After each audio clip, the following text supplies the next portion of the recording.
Hector Bonilla, are you attending as a new land use member or just as a board member? Good evening, Wayne. Hi. I'm attending as a new board member to Okay. the Land Use Committee. Oh, so you are on the committee? Correct, that's correct. Okay. I heard a lot of good things about you, Wayne. Okay. And I paid people well to say them. That's politics, right? Absolutely, absolutely. So actually, we have a quorum of the committee. So I'd like to call the meeting to order at 7:03 p.m. And, just per my discussion with Hector, whose screen is now frozen, we actually have two new members to the Land Use Committee. We have Hector, and Hector, why don't you introduce yourself and give us a little overview about, who you are and your interest? Absolutely. Can everyone hear me fine? Sure. By the way? Great. So yes, my name is Hector Bonilla. I was born and raised in Washington Heights. I'm currently on the Land Use Committee and the Business Development Committee. Prior to that, I volunteer in the Washington Heights area extensively with NIMIC, with the city, and other organizations volunteering my time. Aside from being on the community board, I also do investment banking, business development at UBS Financial Services. And I love giving back to my high school, and I still mentor high schoolers to this day. Thank you. And we also have Anthony Viola, who is new not only to the Land Use Committee, but is also a new board member. I think he attended his first meeting last month. So Anthony, why don't you introduce yourself and tell us a bit about yourself? Sure, everyone. Hi, my name is Anthony Viola. As Wayne said, I am very new to the board. I was just appointed a couple of weeks ago. I am an attorney. I work for the New York State Department of Financial Services, where I do cryptocurrency regulation. Prior to that, I've worked in other public offices, including Mark Levine's office while he was still council member for District 7. It's great to be here. I'm excited to see what the Land Use Committee does. Thank you. And so I neglected to begin with myself. So I'm Wayne Benjamin, and I chair land use for Manhattan Community Board 12. And I would like to have my other committee members introduce themselves, and I will call them as I see the names on my screen. So Vivian. Hi, I'm Vivian Ducat. I live across the street from Anthony Viola, and we have already started to work together on some neighborhood matters. I'm very involved I've been on the Land Use Committee for almost 15 years, and I am very active in the Riverside Oval area in the southern part of Washington Heights. Thank you. Tanya. Hi, I'm Tanya. I'm a member of the Land Use Committee. I've been on the board for 5 years at this point, and I'm also on the Health and Environment Committee. And just happy to welcome the new members and everybody else here tonight. Thank you, Tanya. Jim Berlin. Thank you, Wayne. Unfortunately, I have some unfortunate news. I recently broke my clavicle and a rib, so I'm extremely uncomfortable and probably won't remain at the meeting very long. But I wanted to greet everyone, including the new members. I've been on the board very, very long, and I, feel what we do is very important. And but unfortunately, like I said, I won't be able to stay very long because I'm quite miserable. Well, sorry to hear about that, but one of the benefits of virtual meetings is you don't have to leave home. That's the good part. Yes. Absolutely. But again, I'm not going to stay here very long. Yes. Aisha.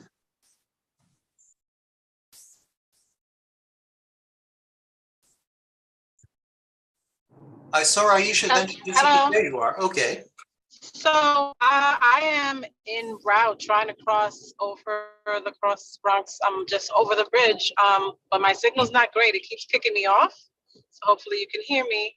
My name is Aisha Oakley. I've been on the community board for 9, almost. Well, I think I keep saying 9, but I think I'm crossing the threshold of 10 or something like that. But I am also on the Housing and Human Services Committee and have been involved in many community initiatives and fights, even like specifically against the rezoning from within the board and from outside the board. So yeah, I'm here.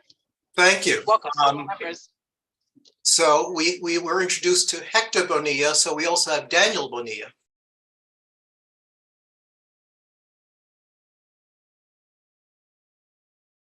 And I think Daniel Daniel said that he has he had to to take care of step one away. thing, Right. and then he'll be back, but Right. he's here. Yeah, so Daniel Bonilla is another land use committee member, fairly new. I think he was appointed at some point in mid 2022. So he's been with us for about half a year. Steve Simon. Yes, I'm the co-chair of the Riverside Oval Association with Vivian. So apparently I also live near Anthony. I've been attending meetings of Community Board 12 since 1977. I've been a member of the board since 2002, and I'm the chair of the Health and Environment Committee. Thank you, Steve. And just to recognize, I think we have a board member, although not a member of the land use committee with us. So Bruce Robinson. Bruce, why don't you introduce yourself as well? Hi, I'm Bruce. I live at 800 Riverside, and I want to find out what's going on with the windows. And I'm a gardener at the Riverside Oval, so for whatever that's worth.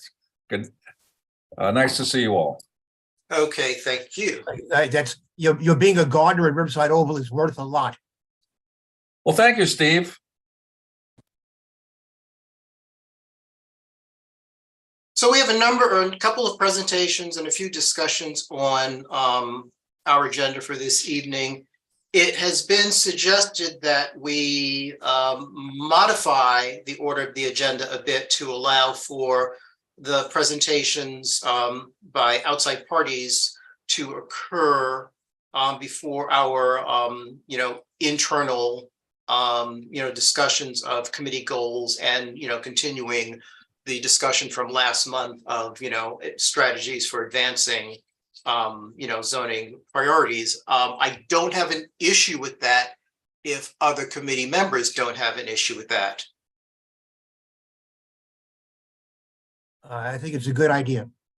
Hearing it, but I would say that before we get into presentations, I do want to spend a few minutes on something I emailed the committee about a few days ago, and that was last night at his State of the Borough address. Mark Levine formally announced, I say formally because the week before he gave a heads up to the land use and board chairs of the Housing Opportunities Plan, which includes, I think, 171 sites, some publicly owned, some privately owned throughout the borough that can accommodate, based upon whatever the zoning calculations are, over 70,000 units of housing. Some of them are vacant lots, some of them are vacant buildings, some of them are underutilized buildings, and I only received, and I guess we all only received, the actual report this afternoon. So it's not something that we can discuss in detail this evening, and we probably would want to have a better part of a meeting dedicated just to discussing it. But I wanted to put that on everyone's radar, that I think for the March meeting, we should be prepared to have an in-depth discussion of what the plan states vis-a-vis Community Board 12. I already took a quick look at it. There's one section that is actually looking at rezoning the area west of Broadway. Not what we had suggested to city planning is from 155th Street all the way to 177th, which is the entire R8. And this proposal stops basically just south of Presbyterian Hospitals. It goes to 165th Street. it is proposing a contextual zoning district, and reading through it quickly, it's stating it's one of the contextual districts that we discussed in our committee earlier last year. Haven't looked at it in detail.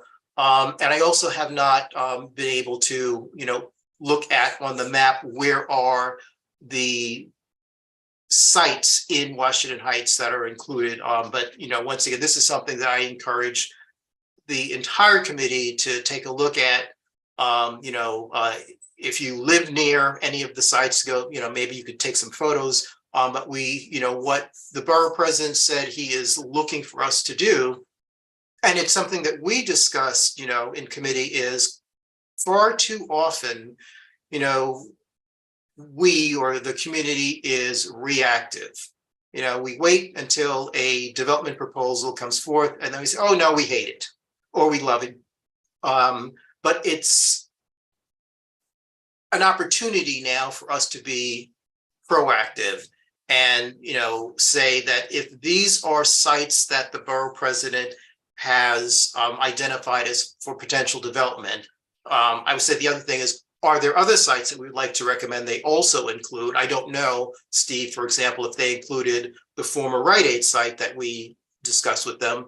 But, one thing is to review that, see if there are other sites they would recommend. And then for each site, if they're talking about a potential rezoning, if they've suggested particular zoning districts, what do we think about their suggestions? Do we have recommendations? If they have not suggested, particular, zoning designations, but say that, rezoning could allow for greater capacity, share our thoughts on, what we think is appropriate density, appropriate height. If it's an opportunity for mixed use development, what do we think are appropriate uses or uses that are in, demand in the community, and what type of zoning will allow for that mixture of uses. So,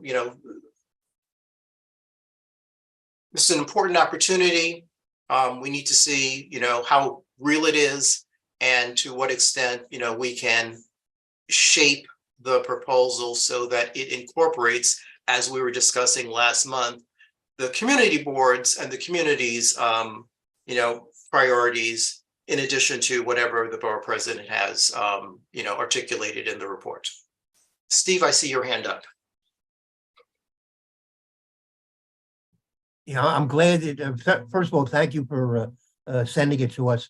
And I have started looking it over, and you hit the point I was going to make, because it's not clear to me from the addresses whether or not they include the Katsamatidi site at 162nd and St. Nicholas, Amsterdam. So that is one thing I definitely want to look into.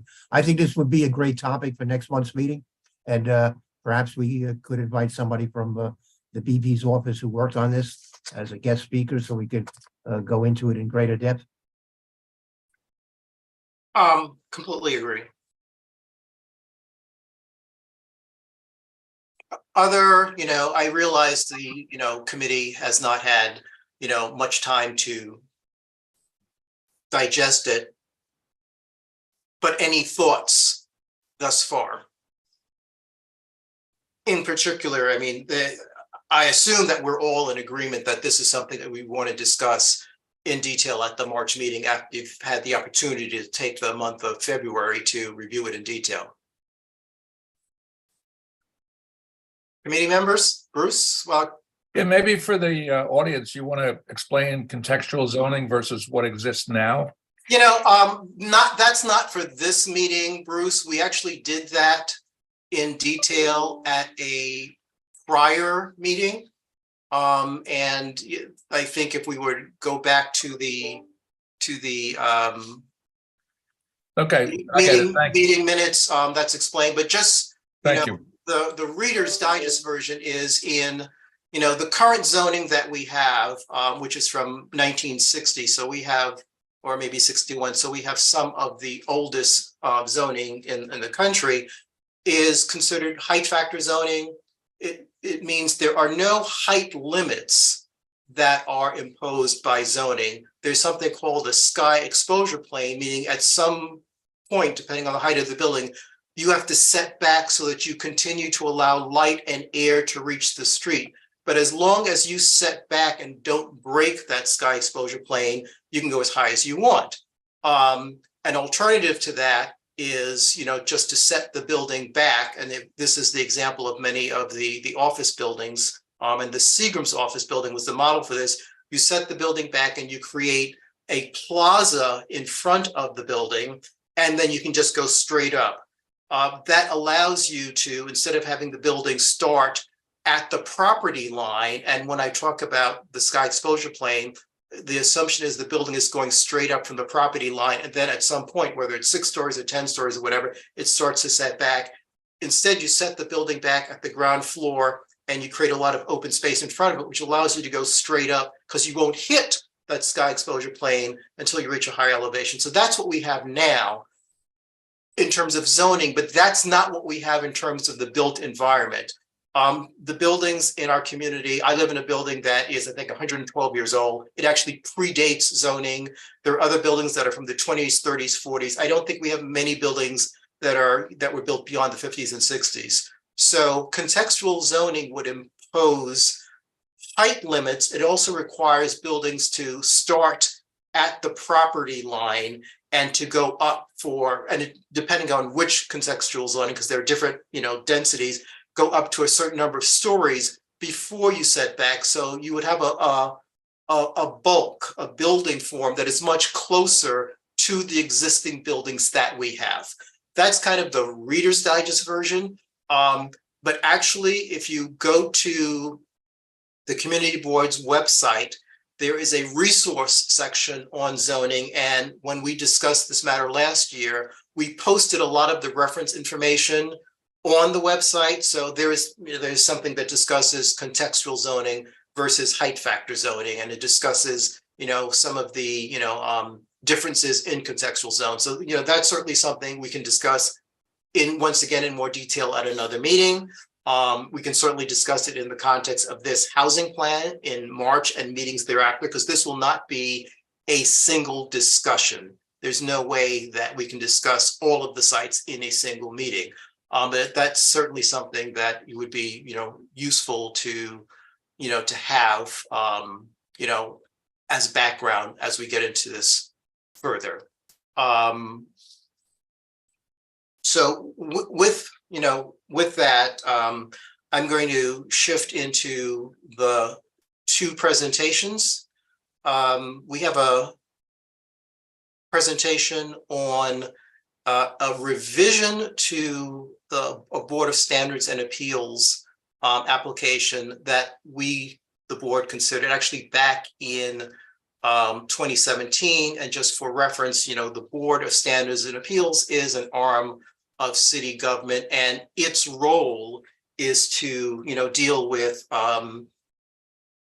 zoning and other actions that are not in compliance, with the zoning as written, and it allows for some, flexibility to allow for, variances and waivers. And it actually, just as a point of reference, the Board of Standards and Appeals was created back in, I guess, 1916, when New York City instituted zoning as a legal protection against the argument that zoning, was a taking of, a private property. So it provides a relief mechanism so that a private owner can say that, oh, well, the zoning prevents me from doing X, Y, Z. It's like, well, no, you can go to the Board of Standards and Appeals and make your argument for why you need to have a little more density, or why you need to do something that, the legal provisions of zoning don't allow you to do. But once again, I think there are 5 categories of findings that you have to satisfy in order and present that to the board. So we considered a site on Amsterdam and 181st Street years ago. And when we start talking about some of our goals and objectives, one of the things that we discussed years ago was some of the zoning districts that were mapped in the 1960s are not conducive to the kind of development that we need, one of which is C83. And this site, which was a former gas station, but there are, I think, half a dozen other C83 districts, only allow for like automotive type uses. So the building that was constructed there, or that was at that time was proposed to be constructed, is now completed, is a combination of, hotel, retail, office space. None of that could be built on the site because the underlying zoning was basically for automotive. So my understanding, and the presenters will get into that, one of the intended uses now is different than what was proposed at that time. So once again, the underlying zoning only allows automotive. The Board of Standards and Appeals approval that was given in 2017 only dealt with the anticipated uses at that time. So now it needs to be modified. The other presentation at the lower end of the Heights is a proposed window replacement project in 800 Riverside Drive, which happens to be the building where I reside, and I will not be chairing that discussion. The Assistant Chair, Tanya Bonner, will be chairing that discussion. But the building is in the Audubon Park Historic District, which was designated in 2009. So if you're in a historic district, any changes to the building has to go by the Landmarks Preservation Commission. There are some changes that can be reviewed and approved at the staff level, and there are other changes that have to be reviewed and approved at the commissioner level. And so tonight's presentation is one of the changes that has to be reviewed and approved at the commissioner level. Wayne? Yes. I'm sorry, before you switch over, Martin has his hand up. Marty Collins has his hand up. Yeah, I saw he had his hand up, but then he took it down. I'm here, and thank you, Wayne. Good evening, everybody, and to everybody who's on the meeting.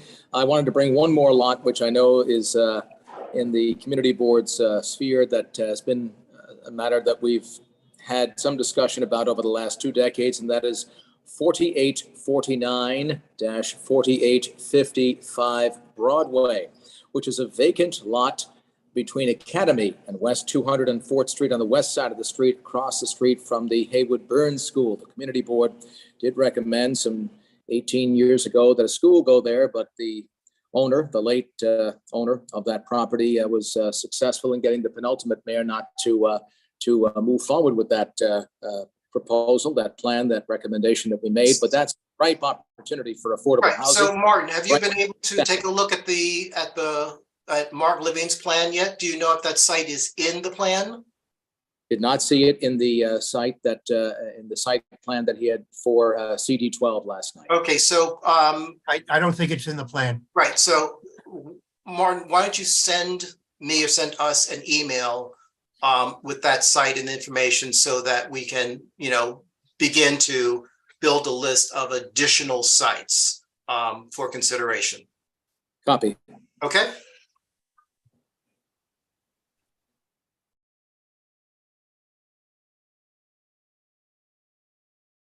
So following the agenda, why don't we, I think in just in terms of which I think are going to take the longest for discussion. Tanya, why don't you take over and deal with the 800 Riverside window project? Okay. All right, Wayne. Okay, so that's as Wayne said, that's agenda item number 4 that's been moved up. It's a consideration of 800 Riverside Drive window replacement project, which, is Wayne mentioned, is in the Audubon Park Historic District. And I believe Chris Lebowski is going to be giving this presentation. Is that correct? Chris, I'm Michael Notaro, and Chris is right next to me. Okay. Hi, Chris. Okay. So we'll both be delivering this presentation. Okay, great. So you can begin, and whenever you're ready, do you need anything from us on our end? I think that we're going to share the screen, if that's okay. Sure. Mhm. Should I make an attempt to do that? Sure. Okay. Can you see that? Yes. Yes, yes. Okay. All right, this is an application for 800 Riverside Drive. And this is for, in general, a window replacement. And we had explored the building and found that I don't know, 25 years ago or so, the windows were replaced at this building. So the windows that are on the building right now, that are installed in the masonry openings at the building, are not the original windows. What you see here is a picture from circa 1910, shortly after the building was built, that shows what the original windows used to look like and what the color was. As you can see, there were muntins over a large single window opening. And so this is a double hung configuration window, and they are 6/1, which is the designation for many windows, and some other windows are 4/1. That's 4 divisions of the upper part of the sash, the upper light, over 1. That's the lower light. I'm sorry, I don't mean to interrupt, but I think, is it possible you all can introduce yourselves first? Because I don't think we did. Just tell people who you are, where you're from, where you're representing. No problem. My name is Michael Notaro. This is Chris Lebowski, my associate here in the office, and we are from MVN Architects, and we are assisting 800 Riverside Drive with its application to the Landmarks Preservation Commission to replace the windows at 800 Riverside Drive. Thank you. Just for the record, thank you so much. Sure, my pleasure. So, as I mentioned, we've studied the windows. We've determined, along with members of the board in the building who are familiar with the history of the building, the windows on the building right now are not the original windows. They might have been replaced approximately 25 years ago or so, and they do not exhibit the original configuration of the windows. We did probes to expose the brick molding, the actual shape and size of the original features of the original windows that exist under the capping or panning around the original windows. And we got as much information as we could about the sizes of the brick molding, and we made some assumptions based on the photographs of the original building that you see here about the sizes of the window frames and other features that no longer exist. And we took that information and we made an application to the Landmarks Preservation Commission in October of 2022. We were assigned James Rusiello as the preservationist, and James took us as far as he could. And of course, the subject of the glazing came up 1,338 windows total in the building. We have requested, as part of our application, that 155 of these windows that are located in bathrooms that serve basically bathrooms be obscure glazing. And that is not one of the items that the landmark preservation staff can approve under the present landmark preservation guidelines. Some of these 155 windows are on the street, face the street, and others are in the court. So 101 face the street sides on Edward Morgan, on Riverside Drive, and on Morgan, Riverside, and West 157th Street. And we took an original floor plan. We marked where the bathrooms exist, and we projected those locations on the street sides of the building so that you can get a flavor of what it is we are requesting because of our application to use obscure glass in bathroom windows. Now, you can see that that the use of the building involves, people live in the buildings and they decorate their apartments and use their apartments in many distinctive ways. The bathroom windows, as you can see here in this very old photograph, you can see towels stacked up in the bathroom. You can see other, differences in the building when these pictures were taken. And in all cases, these windows serve bathrooms, and in many cases, the windows are right in the bathtub area, the bathtub and shower area, so that not having obscure glass is a particular challenge to the people who live in the building. And then on the street side, when you're viewing the building from the street, you can really see quite a lot of, it's not as orderly to see the contents inside of these clear glass windows. Now, approximately 25 years ago, when the replacement windows were installed, obscure glass was used. And you can see the effect on the building using the obscure glass here. It just softens all of the activity that occurs inside of the bathrooms from the outside. But there's something very interesting about the way these windows were installed, is that the outer layer of glass is the same reflective glass that's used in all of the other windows. Same on this line. So that when you look at the building at an angle, which you inevitably do because you're on the ground and the building is up in the air, so that you can actually get a very even, uniform feel from all of the windows in the building, including the windows with the obscure glass. What I mean to say here is that the use of obscure glass, in our opinion, does not interrupt any of the historic features of the building.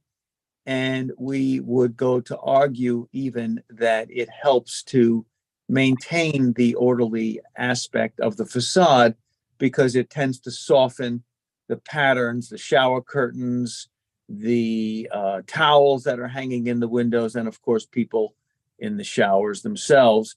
To do this, you would have shower curtains and things like that, personal possessions, stands in the bathrooms that are readily visible without use of the obscure glass. With the obscure glass, it tends to soften that image. The way we were looking to achieve this is one of two ways. The double glazed insulated glass unit construction consists of an outer layer of glass and an inner layer of glass, surface 1 being the outermost surface of the outer layer of glass. Surface 4 faces the inside of the building. This pane of glass in option 1 could be installed with using an opaque type of acid etched glass. So it's just a soft, permanent treatment of the glass using acid to create an obscure vision through the windows. It obscures the actual light that passes through the window, obscuring the view inside of the building. There are various levels of acid etched glass, various levels of opacity that could be used. We think either the velour or the completely opaque would serve a purpose here. And again, that would be on the interface, inner layer of glass. And we feel that the acid etched layer would face the inside of the cavity so that it would be protected from damage. It would maintain its consistency, and it would be, fair. It would actually help the uniformity and the orderly aspect of the facade. The inner layer of glass would be clear glass that was acid etched to produce this opaque pattern. Now, and again, surface 1 would maintain the same reflectivity of all the other windows on the building, so uniformity would be maintained. It would be actually, you'd be hard pressed to notice the use of obscure glass when, just getting a general aspect, a general view of the building from the street. There's another option, which is glass option number 2, which is use of patterned glass. And actually, patterned glass is actually on the building now. This is a photograph. It was taken from the inside of the building. It was a little dark when this was actually taken. So what I want to stress is that the existing is clear glass. It was just taken at night, so you see darkness here. But the proposal would be to use clear glass with either a stippled pattern or a contour pattern that mimics what's there now to produce that soft opacity on the inside layer of the glass. In this case, we believe that the pattern would face the inside of the building and the inside of the room, and that the inner layer of the insulated glass chamber would be filled with the insulating material, which is an inert gas that fills the pattern and creates energy, conserves energy, reduces heat loss through the glass itself. We feel that that would also be a very good option, and it has a nice feel. It's maintainable. Uses the same clear glass, maintains reflectivity from the outside, maintains the orderly aspect of the facade from the street side, and just softens the view through the insulated glazing unit. On Riverside Drive side of the building, we just wanted to highlight which bathroom lines there were. 157th, the same. Everything in yellow is a bathroom window. Along Morgan Place, which is a busier thoroughfare, a wider street, you can see here where we have bathroom windows. And just noting the 54 windows that are in the courtyard, they're identified here in yellow as well, although it's less objectionable to Landmark Preservation Commission. They're interested in determining what the building, how the building is viewed from the street. We had applied to the Landmarks Preservation Commission. We have approval on the frame, on the dimensions, on the brick mold, and we have approval on the color of the windows from the Landmarks Preservation Commission, which is a very soft beige color called Mystic Beige. And the only aspect of this window replacement application that requires approval of the commissioners would be the use of the obscure glass in in situations like this. And I also just wanted to say that the Landmarks Preservation Commission is considering changing its rules to allow a little more flexibility on this, on the use of obscure glass in these locations.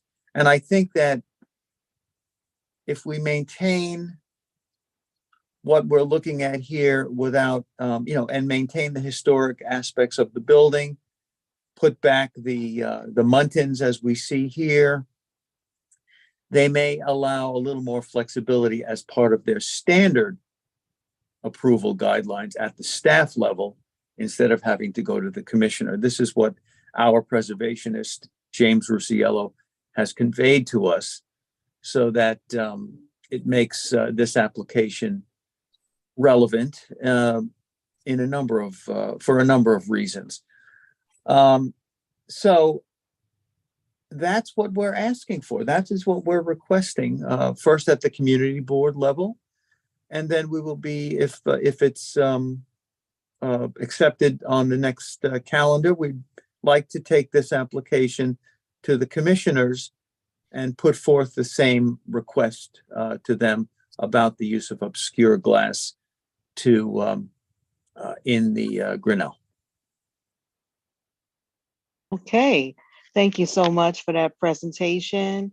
Just want to see, I see I have a couple of hands. We'll start with Wayne.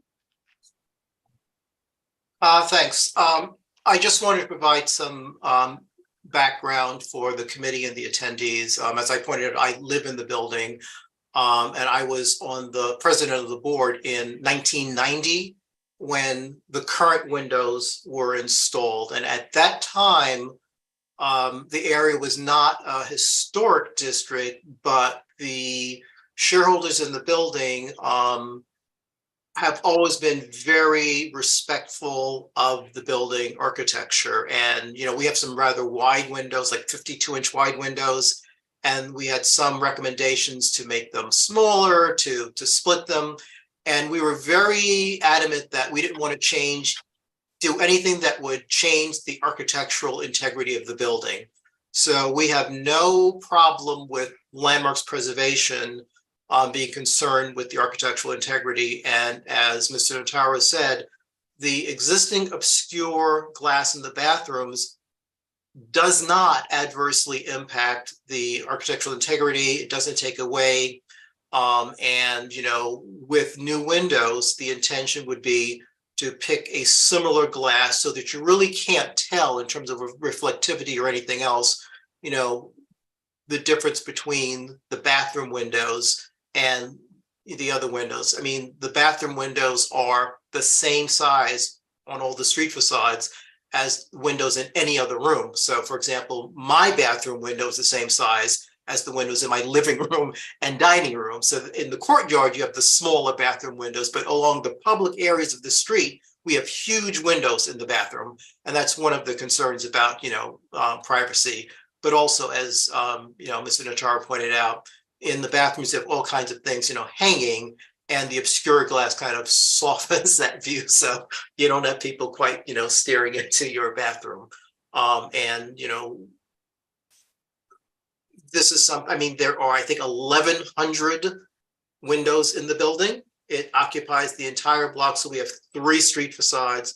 And so it's only a little more than, you know, 10% of the windows that would have the obscure glass. Otherwise, it would be, you know, clear glass. And also, you know, returning to the original 6/1 and 4/1, you know, configuration is something that we think, you know, once again, adds back to the original architectural integrity of the building. So we have no objection to landmarks, you know, looking for that style to be returned. We just want them to agree that landmark or no landmark, you know, privacy is a reasonable concern, and handling it in a sensitive way is something that should be permitted.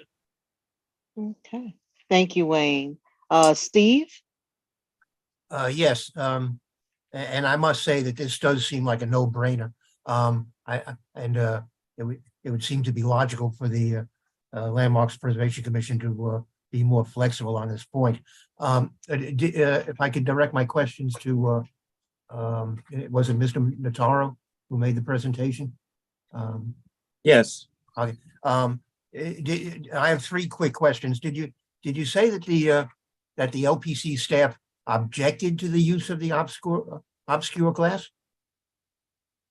No, they didn't object to it. What they stated is that they are unable to approve it at staff level. Okay. And are we being asked to make a choice between the 2 options? No, Okay. All right, that's good. That's No. good. I don't. It's simple. No. All right, I don't feel qualified to make a decision on that point. And but I certainly feel qualified to recommend that you be allowed to use obscure glass for the bathrooms for the sake of preserving privacy for the residents. So if that's in order, I'd like to make that motion. But we still have a few hands, so still have some comments before we get there. All right, I just don't think this requires a prolonged discussion. All right, thank you. No problem. We just want to make sure everybody gets a chance to have their say. Uh-huh. Vivian? Vivian? I live across the street on 157th, looking at the Grinnell. I had no idea there even were any bathrooms facing me because of the size thing. You don't have any pictures of what those designs for obscure glass look like when they're real and you would have light going through them. I guess I think it's a good idea to have it. I really worried at the very textured ones about particularly what that would actually look like. It would look like the current windows, Vivian. Right here. This Which pattern right here so is small I can't see it. done using this glass. But it's not really black because that's night, is what you were saying. It's like this. It's basically, it's very, except this was taken at night. It's very similar to both of these glass samples, which is from a Pilkington Glass Company, very popular company. And you can see right here, this is an example. All right. Obscure glass right in this window, and this is clear glass that Right, looks directly into a room. This goes into a bathroom. This looks into a bathroom, and this is a little more of a direct view, a little less of a gentler angle. This is looking into a room, and this is looking into a bathroom. My personal opinion is that the obscure glass actually helps the building. It helps you focus on the building overall and helps you divert your attention away from the actual contents of the bathroom window that will invariably be here, towels and soap stands and people and so forth and movement, that probably detracts from one's view of the building as an overall element. But again, this element, this window, is done using that stippled glass pattern. And it would be on the top 6 as well as on the bottom, or only the bottom? It would be on the top sash and the bottom sash as well. Okay, thank you. Thank you, Vivian. And then OC? Yes, hi, thanks. My question is more technical, so would like to know if those are PVC windows or a different material, what's the R value for the windows, and is there a birds protected coating? I don't know. I'm not really sure if it's required or not. It's not my point. I just wonder if that's an add-on to the windows, and if there is a plan to have like sleeves to accommodate ACs. Okay. So as far as the bird protected, we're not using a fritted glass, and we're not required. It's not required in this building because we're not taking every window and changing it. So it's not required. Not that requirement is not triggered. The energy code, interestingly enough, is also not required because this is an eligible building on the National Register of Historic Places, and this building is exempt from the energy code. However, the application at this point and the product selection is very close to meeting the energy code, depending on the product selection that will be done at the bid phase. So the owners are cognizant of the benefits of the historic aspects of the building, as they have been for many, many years. And they also recognize the importance of comfort on the inside of the apartment and energy conservation. The products that are being considered are aluminum framed, thermally broken windows that are that meet the energy code and provide an R value that is that actually complies with the energy conservation code. So they are not PVC windows. These windows would be too big to use a plastic window or a UPVC window even. And we would not, if we did use a plastic window for argument's sake, the frame would have to be so bulky that it would not mimic the original profile that we see here in the 1910 windows. Mind you, the 1910 windows were a single glazed window that each sash, upper and lower, and the frame required less structure to support the single glazing that was used in these 1910 windows. Today's windows are going to be more than double the weight of those windows because you're using a second layer of glass, 2 layers of glass, and the metal frame needs to be sturdy to support that while maintaining the same aspect, the same glass area and the same frame area of the window with only a minor adjustment in just due to the modern materials and modern anchorage and mounting methods that are used for these windows. All right. Thank you. Thank you. Aisha? Hi. So my question is, first of all, because I finally got consistent Wi-Fi. So I may have missed something about this matter. So I want to understand, one is, are the residents in the building also going to be weighing in as far as their interest in having these installed? Or is there a vote that's happening? Are we voting on a resolution in relation to this tonight? And what is the context of this matter as far as this committee is concerned? Just to have understanding, is it landmark related, preservation, or how does it fit into the scope of what we do? In order for this presentation to move forward toward to the Landmark Preservation Commission and appear at a public hearing, it would need the recommendation. It would need to be reviewed before the community board, and the community board's support would only help the Landmarks Preservation Commission understand how it's received in the community. Tanya, can I add to that? Sure. So Aisha mentioned at the beginning of the meeting, this is my building.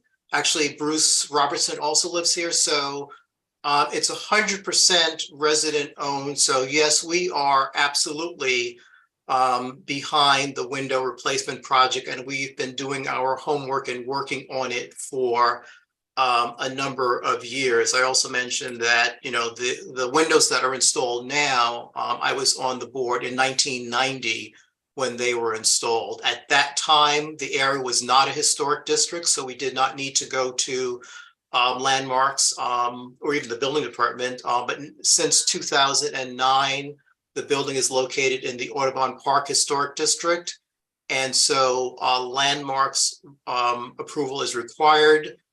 Most of the window replacement project, the window style, the size, the material, the color, has been approved at the staff level but the use of obscure glass in the bathroom windows for privacy, obviously, is something that staff cannot approve. It has to be approved by the commissioners. So that will be presented to the commissioners at a public hearing. And so anytime something is going to the commissioners, it comes to the appropriate community board first.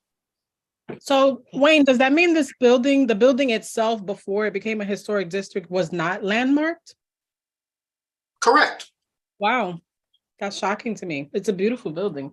That's a long conversation, but it was shocking to a number of people because prior to 2009, folks had inquired with LPC about landmark status and they were kind of poo-pooed away. But that's another conversation. Okay, thank you. Thank you, Aisha. Mr. Notaro, there is a question from a member of our community and that's asked from Mitch Mondello. Is there a built-in screen element to these windows? Yes, we will have insect screens on the windows. And then the only question I had, and you may have already addressed this, and I hope, but I just wanted to be sure that if this window is the same, similar quality to the other windows that are in the building, that the quality is still there. It's just a matter of the obscuring of the view but their quality of these windows are the same. The quality of the proposed window is superb. Okay. It's better than what's there now. Okay. All right, great. Any other questions? I don't see any other hands. Steve has another question. No, I would like to make my motion that we Sure. that we recommend that the Landmarks Preservation Commission approve the proposal to replace the bathroom windows at 800 Riverside Drive with obscured glass. I'll second. Okay. Any objections? Well, actually, you should ask for the committee, then board, and then members of the public can also vote. Okay, great. All right, thank you. Thank you, Wayne. Okay, so Steve, can you take your hand down though, while as we vote? So first, committee members, if you can raise your hand if you're in favor, everyone who's in favor. 1, 2, 3, 4, 5.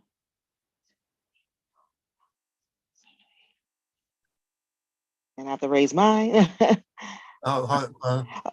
Wayne, okay, so Wayne, maybe you should be not voting. That's true.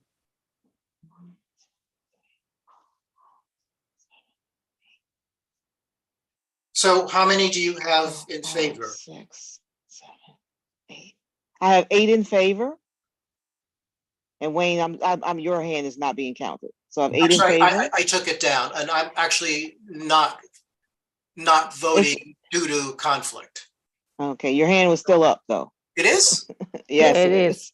Okay, it's down. Okay, now we have, okay, so I'm gonna count one more count. No, 1 second. Maybe that should also apply to Bruce. 2, 3.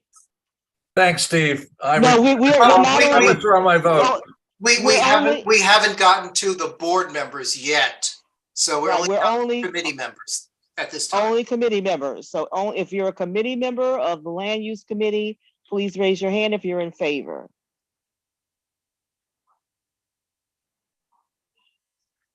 Okay, we have 6 in favor. And everybody can just lower their hands. I think it's any 7. Objections? Tanya, I believe it's 7.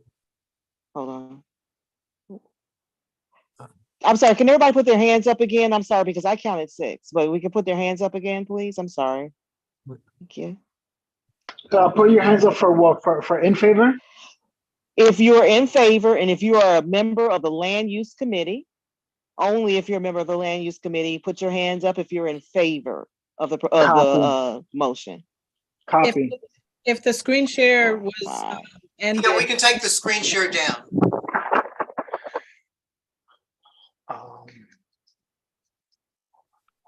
3, 4, 5. So I'm seeing 5 hands. Vivian, what are you voting yes? And Hector is voting yes. So it's 7.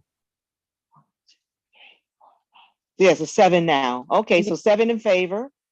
If everyone could please lower your hand. Anyone, any objections?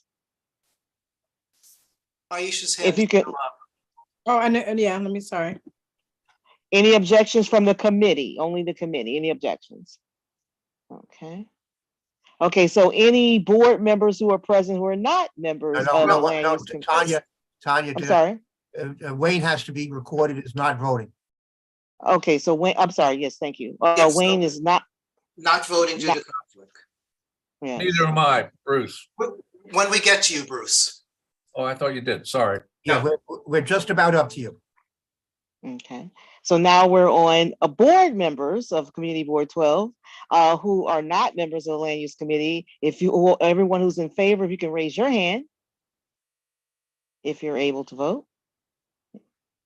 So any board members who are not on Land Use Committee who are with us tonight, if you want to vote. Okay, so we have only board members. Yeah. This guy named Chris Lebowski is Chris, yes. is really Jim Bo's. That's James Bosley, actually. Oh, it is? Oh, Yes. okay.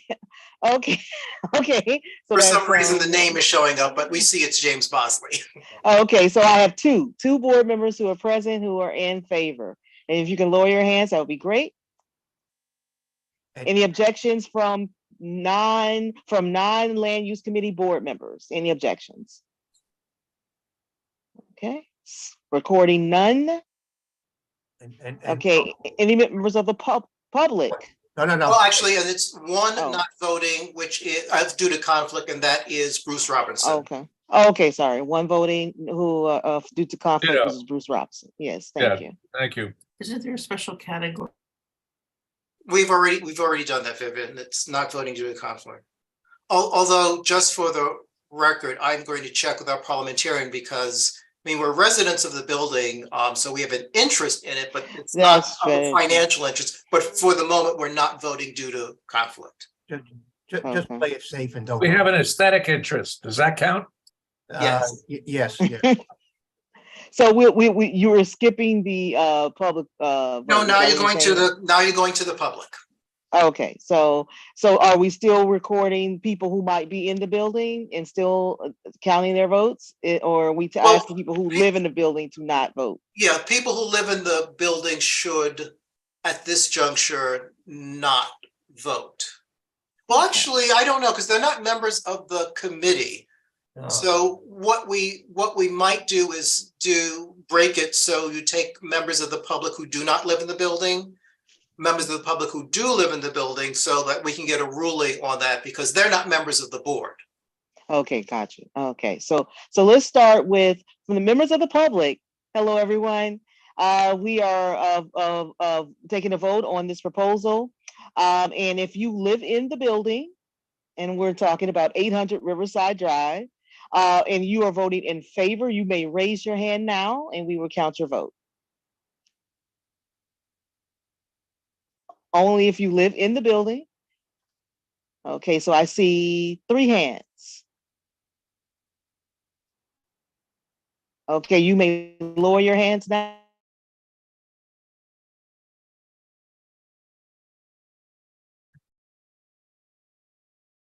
Tanya, you just froze.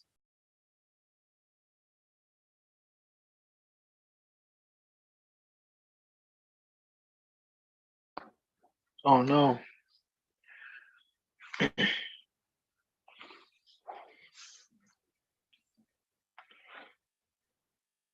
Steve, would you like to continue the vote until we get Tanya back? Hold on. Well, So we just did residents of 800 and 4 in favor. So are there any opposed or abstaining? well, do I have everybody on the screen here? Yes, you should. Well, there are 41 participants. I don't have 41 people on the screen. But it depends on whether you click on the panelist tab or the attendee tab. Oh, okay. So right now I just see, okay, thank you. So we're still talking about 800 Riverside residents? Yes. Okay, so Hold on a second.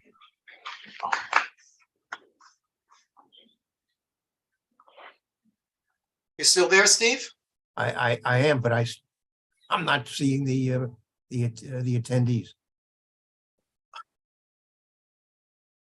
Okay. Is anyone else seeing all the attendees? Yeah, If you, I was gonna say, if you give me 1 second, I could try. Yes, I do. So if you could ask, residents of 800, we've Res- already gotten those in favor. Are there any opposed or abstaining? If you could ask that. Resident of 800 Riverside that opposing this project, please raise your hands. why don't you make it positive rather than negative? Because we already did that, Bruce. That- Please stop. Okay. Okay, So there's no opposed, no abstaining. So now you go to the general public. okay, general public that in favor of the project at 800 Riverside, please raise your hand. I have one. I only see one. No, I see 6. Okay, so hold on. Okay, sorry, my mistake. 1, 2, 3, 4, 5, 6. Click on the attendee tab. I did. I'm there. My apologies, everybody. I froze and then I was bumped out, so I'm so sorry. Not a Okay, problem. Yeah. OC's kind of stepped in for a sec. Okay, thank you. I'm so Yeah, sorry about that. I see 6 as well. 6 plus Martin Collins, Okay. 7 in favor. All Thank you, those, OC. okay, you want to continue? Public member member of the public that oppose? Go ahead, Tanya. That's Everyone should take their hands down, though. right. So we're on public members that are opposed? Yeah, yes. And if you are opposed and you're a public, and you're members of the public, please put your hand up. Okay. I see no hands, so that's no one opposed. Okay. Okay. Sorry about that, everybody. Not a problem. Not a problem. We went to plan B and kept it moving. Thank you. So the motion, The motion passes and, yes, the motion passes and then we will, proceed to the next item on the agenda. actually, we should ask the architects if they know when it's going to LPC. Oh, okay. Yes, so, Ms. Notaro and, Chris, do you have a date of when it will be heard? We need you to send your recommendation into LPC. And then, once they, you need to rule on this. And then once that ruling is recorded, we will be eligible to appear on the next calendar session. So we hope within, maybe 4 weeks, 6 weeks, we'll be able to, well, I think maybe within the next month or so, we'll be able to get calendared and appear before the commissioners. Well, we won't be sending it in until after February 28th. Okay, so I will see if there is any way we can expedite this, but my first move will be to contact our preservationist to tell him that we have appeared before the community board, and then we will be advised of the next steps. But usually it's community board, then it is resolution of the community board, and then then we would be green lighted to appear at the next meeting of the commissioners. Right, just for clarity, the committee has voted in favor, but until the full board votes, it's not official. And that's 28th? Yeah, so the general meeting is the 4th Tuesday of the month. Okay. Just Wayne, I believe Isidro has joined us. I don't know if Isidro had anything to say because I know Isidro was in the attendees and I didn't realize it. Yeah, he wants to be elevated if he's still in. Yeah, I elevated him, but I Yeah, just he's don't in know. as a panelist now. Okay, all right, great. Thank you, Tanya. I can hear and see all of you. So I Okay. couldn't vote, but I'm okay. Definitely approve once we meet at the general board meeting. Thank you so much, Tanya. All right, thank you. Just one question. Does the community board need a formal copy of this? That would help, yes. If you could just email it to the board office, they'll share it with us. Although, I mean, didn't you send this email to Viola and Chanel earlier? It says, I think they have it. I made a few changes, so maybe I'll just send it. Okay, so if it's a revised one, please send it to the office. Okay. Will we get a copy of the deck? I don't know if it was already sent out. That's what I'm, they're going to send the revised version and then it will be shared with the committee. Okay, thank you. Thank you, everyone. Thank you for hearing our presentation this evening, and we look forward to your vote, your resolution. Thank you. Thank you. Thank you. So now if we will move to the presentation concerning 2420 Amsterdam Avenue, and I believe that is being presented by the Land Use Zoning Council for the applicant Sheldon Lobel. So if we have representatives present, the floor is yours. I would also point out, and I've shared this with the applicants, in 2017 when the committee and the board passed a resolution supporting the development of the project, there were certain commitments called community enhancements that the applicant agreed to in terms of how certain spaces would be made available, accessible to the general public. And I pointed out that at this presentation, since the building is complete and in part operational, we want an update on the status of those commitments in addition to whatever is being discussed in the revision to the application. So with that, who is taking the lead on this presentation for 2420 Amsterdam? I am Chair Richard Lobel of Sheldon Lobel PC for the applicants. Good evening. Good evening. So I'm going to briefly introduce the applicant team. Then there will be a brief presentation by School in the Square, who is the applicant for the special permit before BSA. And then we will run through any questions that the committee has. So good evening. Once again, Richard Lobel. We're here for 2420 Amsterdam Avenue. And with me today from the building is Brian Wu and Max Kurloff. Joining me as well from Philip Habib and Associates, the environmental consultants, is John McNally. And from the school itself, School in the Square, is Evan Myers and Cynthia Carrion. And we are thrilled to be in front of the committee today to present what we think is an application with a lot of merit. Again, as the chair said, this is both an amendment of an existing variance as well as a special permit for the school. So we're happy to run through all of the details with regards to the application. Am I able to share my screen? You should be able to. Okay. And if you get a message that says you can't, the office can adjust that for you. I'm going to try. I'm sorry, could you repeat the address, please? 2420 Amsterdam. 2420 Amsterdam. OC. Thank you. All right, let's try this again. Is it not letting you in? Let's see how this works. Can you see my screen? It's starting, yes. Fantastic. Okay, so we're here to discuss 2420 Amsterdam Avenue, which was, as was noted, a prior BSA variance in 2017, as well as a current special permit application for the school. And we'll explain all of the requirements going forward. So this is an application which seeks an amendment and special permit. So what are we seeking to do here?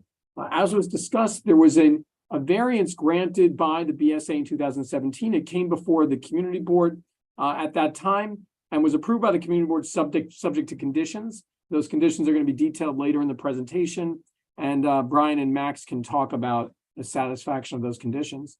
But basically, the short of it is that there was roughly 130,000 square feet plus of office space approved as part of the application for 2420 Amsterdam Avenue.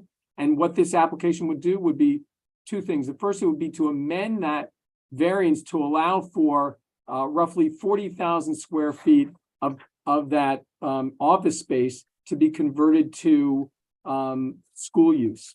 And the second thing, and the specific numbers I think are closer to 126,000 was granted, 45,000 roughly plus or minus would be converted to school use. And the second thing is because this is in a C83 district, as was noted before, which has limited uses, as again was noted by Chair Benjamin, does not allow for many uses other than intensive commercial auto repair and such. We need a special permit from BSA to allow for a school within a C8 district. That's the special permit pursuant to 7319. So with that, and with some pictures of the building, I would turn it over to Evan and Cynthia, who can discuss a little bit about School in the Square. Thank you very much. My name is Evan Myers. I'm the executive director and founder of School in the Square. I'm here with my colleague, someone I think you know better, Cynthia Carrion. I'll be brief, but happy to answer any questions before I share our time with my colleague. School in the Square opened 7 years ago at 120 Wadsworth Avenue in what was the former parochial school of St. Spiridon.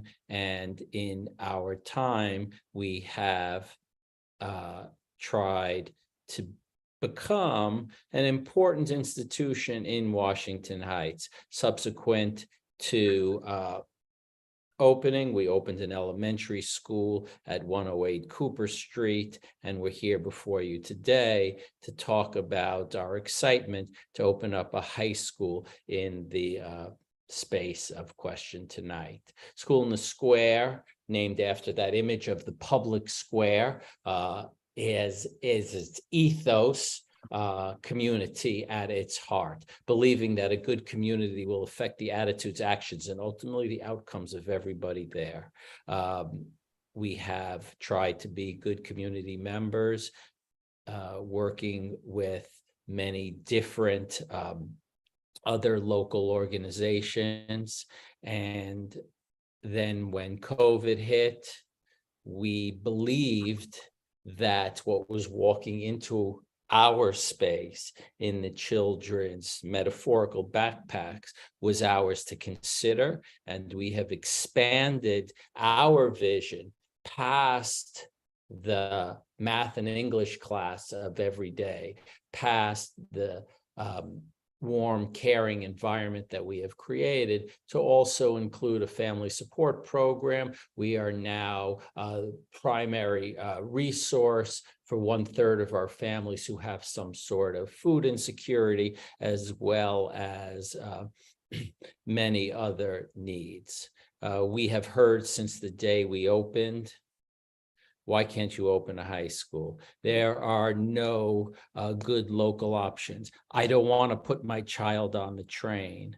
And we are responding to that. This high school will serve our current 8th graders, but will also be open to other students from neighboring middle schools.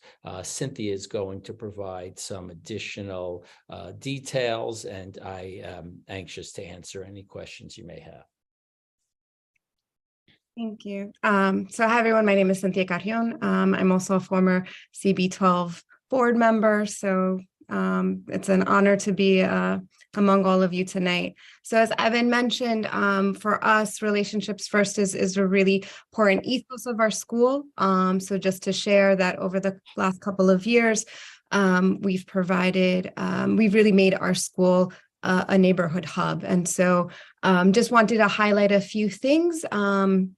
Again, as mentioned, our school, understanding the community that we serve, our school population is absolutely a reflection of that. We provide our local school pantry serves over 200 families. We provide one-to-one technology. And again, just to kind of share, if you don't know what a charter school is, we are an independent public school. And, you know, students are, we do give priority to those within school district 6. So just a little bit of information about our demographics. We are 88% Hispanic, 8% Black, 82% of our school population does receive free and reduced lunch. We do provide services for English language learners, and we do have a portion of our population with special needs. And our application is, we do have open enrollment. So again, it's an opportunity for anybody who's interested in our school as a choice. If we can go to the next slide. So something that's really important is that a lot of our students, and we're focusing here on our middle school because that's who really we see coming into our high school, do come from exactly where our school is located, right? And so you're going to see a majority of our students who walk to school or take public transportation. The majority of our zip codes would be, you know, coming from Washington Heights, Inwood, from 0034, 133, 132. So just again, to give you a little bit of an understanding of who we serve. If we can get to the next slide.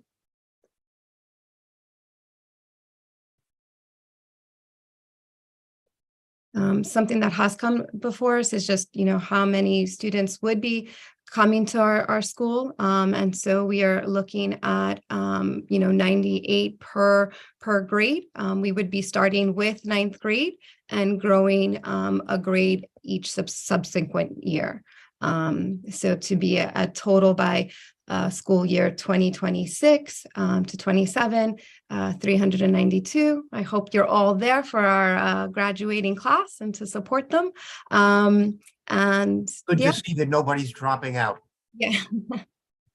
That's the plan. And then just to kind of share again, Evan mentioned, you know, this really came out of our current families wanting to stay with us longer. And so, you know, we just wanted to kind of share and provide some of our parents' voice as part of this presentation as well. And so I think with that, you know, we're not sure if you have any questions particularly about our school. You know, Evan and I remain here. You'll catch us also in the Youth and Education Committee. But we turn it over back to our colleagues to present. I was about to ask about this. So you have not yet spoken with the Youth and Education, but you're scheduled to meet with them? Yes, we're scheduled on for the 13th, for the Monday. Okay, that's good. We've presented to Youth and Education previous at different stages of our school. So yeah, happy to come back, but I think we wanted to present here first with you. Okay, I have a quick question, could be for you, could be for other members of the team. I went through the package, not thoroughly, but you know, I skimmed through it, and there was a discussion of a site at 76 Wadsworth, which it noted that it was not as of right. But then again, neither is this site, and I'm wondering if the 76 Wadsworth site isn't closer to the current location of your middle school, and you know, was thought given to seeking, you know, a special permit or other you know, zoning relief that would be required to locate there.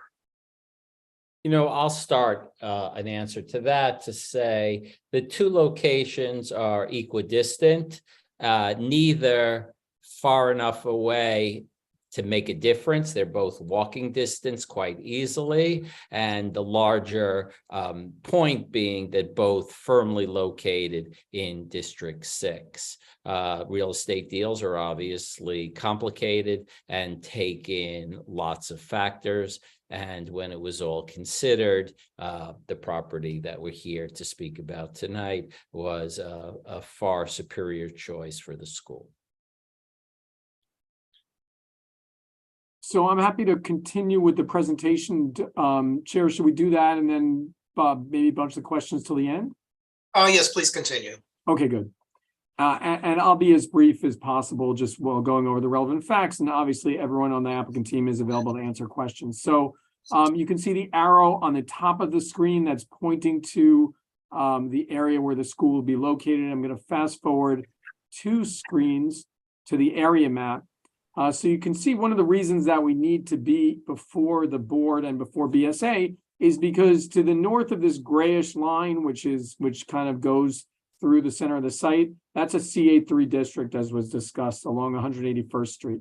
So the BSA, pursuant to section 7319, given the fact that it's so difficult for schools to locate, particularly in areas where you'd be permitted as of right, meaning you could just go to Department of Buildings and file your plans, because those areas are primarily residentially zoned or lower commercial districts and have competing uses. So because of that, the city created this special permit, which upon satisfaction of several conditions, allows schools to move forward and really kind of unlock some of these sites where they otherwise would be unable to locate. So here you can see the site of the building. Again, the site is on Amsterdam, spanning between 180th and 181st Street. And so what's the history of the site? As was mentioned before, this was a BSA variance that was before Community Board 12 back in 2017. And they requested waivers of certain sections of the zoning resolution to allow that building to be built with the uses and with the bulk that was permitted pursuant to the building you see now. So, for example, part of the building's the lower left corner on that previous diagram is located in a residential district, and they wanted to make the building fully commercial, so they needed that use waiver. The 6.5 floor area ratio, which resulted in this building of 230,000 square feet, while that's a permitted floor area ratio in a CA3 district, it does not allow the uses that they want because it was only for 2 FAR commercial and for a 6.5 total FAR with community facilities. So at the time they needed a use waiver. There was also some slight height and setback waivers, which were also required. And there was a waiver of loading berth distance from a residential district. So those 4 waivers, not altering the overall size of the building, but altering the uses and placement of certain amenities within the building, resulted in the variance building that you see today. And so while the plans were modified, and again in 2017 there was a letter of substantial compliance, what resulted was the legally permissible building, which is now fully built. But now you have a situation, and these are some of the plans from that approval, where you've got square footage within the building, which, although it's been attempted to rent that to commercial office uses, has been unable to be so rented due to a lack of demand. Obviously, as discussed in our statement of facts, the market is vastly different in 2023 than it was in 2017. So the proposal, the building has extra space. A school in the square has a need. The proposal would be to convert 45,000 square feet of this approved office use to a school use within the same building. And that's a use group 3 school. So there's no enlargement of the building. Building stays the same from the outside. The school would now locate on floors 1 through 8, with the exception of 3 and 7, where there's no space in that portion of the building. It would serve approximately 392 high school students and 40 staff, and would operate from roughly 8 a.m. to 6 p.m. That 6 p.m. is inclusive of after-school activities. The amendment of the zoning of the variance that was granted, you can see basically where the changes occur. And again, that's on floors 1 through 8. And you can see on those floors the conversion of, on the ground floor, 1,900 square feet to a school lobby. And then on the second floor, 8,400 plus or minus square feet of office becomes 8,400 square feet of school. Similarly, on the fourth floor, 8,700 of office becomes 8,700 of school, and so forth through the 8th story. The 9th through 22nd stories of the building remain unchanged. Those are the same office and hotels use as was in the variance application. We included diagrams and axonometrics that were provided, as part and parcel of the original variance application. Just to briefly run through the plans of that and the changes in the plans, I think it's useful to visually to take a look and see by color coding what the changes involved for these 45,000 square feet. So now you have on the ground floor roughly 1,900 square feet, which would consist of a school lobby, a security desk, and 2 offices. There would be a dedicated entrance along West 181st Street, although student drop-off would occur on Amsterdam Avenue, and John can discuss the student drop-off plan later if requested by the board. The second story, again, would have 8,400 square feet, which would consist of 4 classrooms, an art room, offices, and restrooms. As there's no third floor in this portion of the building, we go to the 4th floor, which would have roughly 8,700 square feet, consisting of 4 classrooms, a science room, offices, and restrooms. The 5th floor would have approximately 9,000 square feet, consisting of 3 classrooms, a science room, offices, and restrooms. The 6th floor, again, following that similar floor plate, 8,500 square feet, consisting of 6 classrooms, a science room, an office, and restrooms. And again, as there's no 7th story in this portion, we go to the 8th story, which would have a roughly 8,800 square feet, consisting of a cafeteria, 2 fitness rooms, a library, and restrooms. There would also be dedicated elevators between the school lobby and the 2nd floor that would only be accessible to the school, as well as a 2nd passenger elevator to be dedicated for school use between the 2nd through 8th stories. What are the special permit findings? So, it's interesting to note we've done over 125 school applications at BSA. This is kind of an area of a focus of our firm. And so the laws of the state of New York, basically, they have a preference for schools. They understand that there's a presumption that schools are going to benefit the surrounding communities. And so there are one of 2 types of institutions, the other being religious institutions, where the zoning board is basically just instructed to bend over backwards to try to help the school. So coupled with that strong presumption in favor of a school, you now have a special permit here, and special permits, so the community board and the committee knows, are very different than variances. Variances are basically, from a legal standpoint, you're doing something that is contrary to the zoning resolution and you're being granted waivers. Special permits are not that. Special permits basically is doing something that, if you satisfy the conditions of the special permit, is deemed as being consistent with the zoning resolution. So you have narrowly drawn special permit conditions.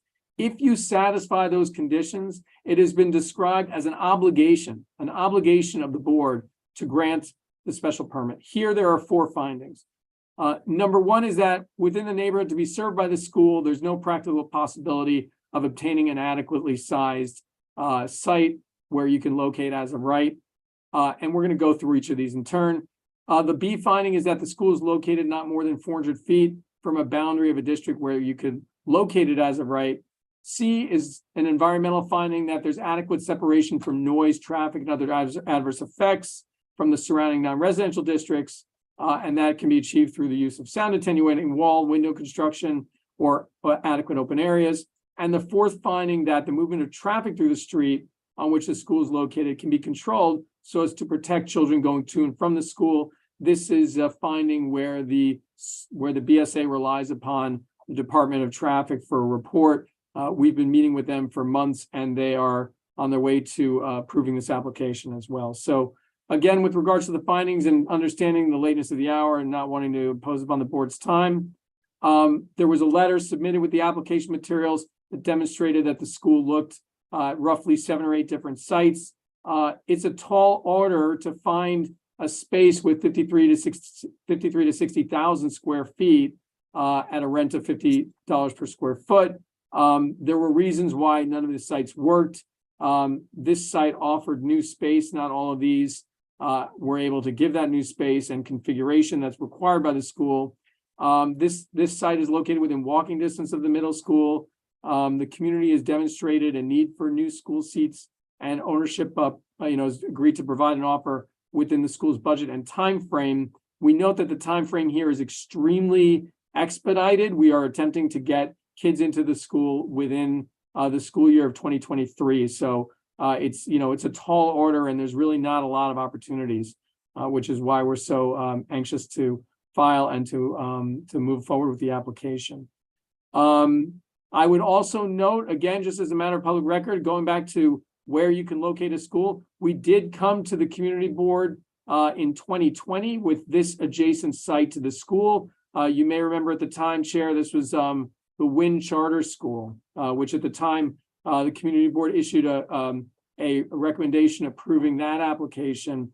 That just kind of to give you a little bit of background, this isn't the first time that this area has been looked at for a school. This provides a much better opportunity, of course, because of the location along Amsterdam, as well as the student body here. The prior school reviewed by the community board was for kindergarten through 5.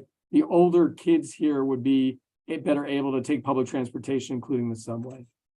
With regards to noise, and again, John McNally from Philip Habib and Associates is here.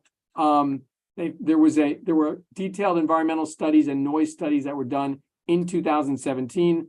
There were technical memoranda that have been issued with this application to demonstrate that we meet all required noise requirements. In addition, new noise monitoring was conducted in 2022 and found that the additional traffic generated by the school wouldn't require additional attenuation for kids to be able to study in a safe and sound environment. There are traffic studies that were included in accordance with the application. Again, John's here to the extent that we want to run through those. There are school safety and project improvement measures that are included. This is in part to satisfy the D finding under the special permit that you can locate the school so as to allow kids to come safely to and from the school. Part of the recommendations of Philip Habib and Associates was to ask and recommend stationing crossing guards and upgrading crosswalks around the school area. There is, in addition, a detailed school arrival and departure plan, which talks about staggering the times of admission and dismissal of the students such that there will be supervised access and egress from the building. It would be in a controlled environment, by grade in 15-minute intervals. And there would also, again, be this supervised pickup and drop-off zone along Amsterdam Avenue during weekdays. I think with that, because the last slide is this, I would ask if Max and Brian are able to discuss, as was requested by the chair, the community board conditions with regards to the original variance. And after that, we're happy to answer any questions. Actually, perhaps before we go to that, if you could just clarify for a second. You mentioned that there are crossing guards and high visibility crosswalks that are being requested. Did you get confirmation they will be provided? Yeah, I would just defer to Evan and John to talk about that as as part and parcel of the student safety measures. Can you guys address that?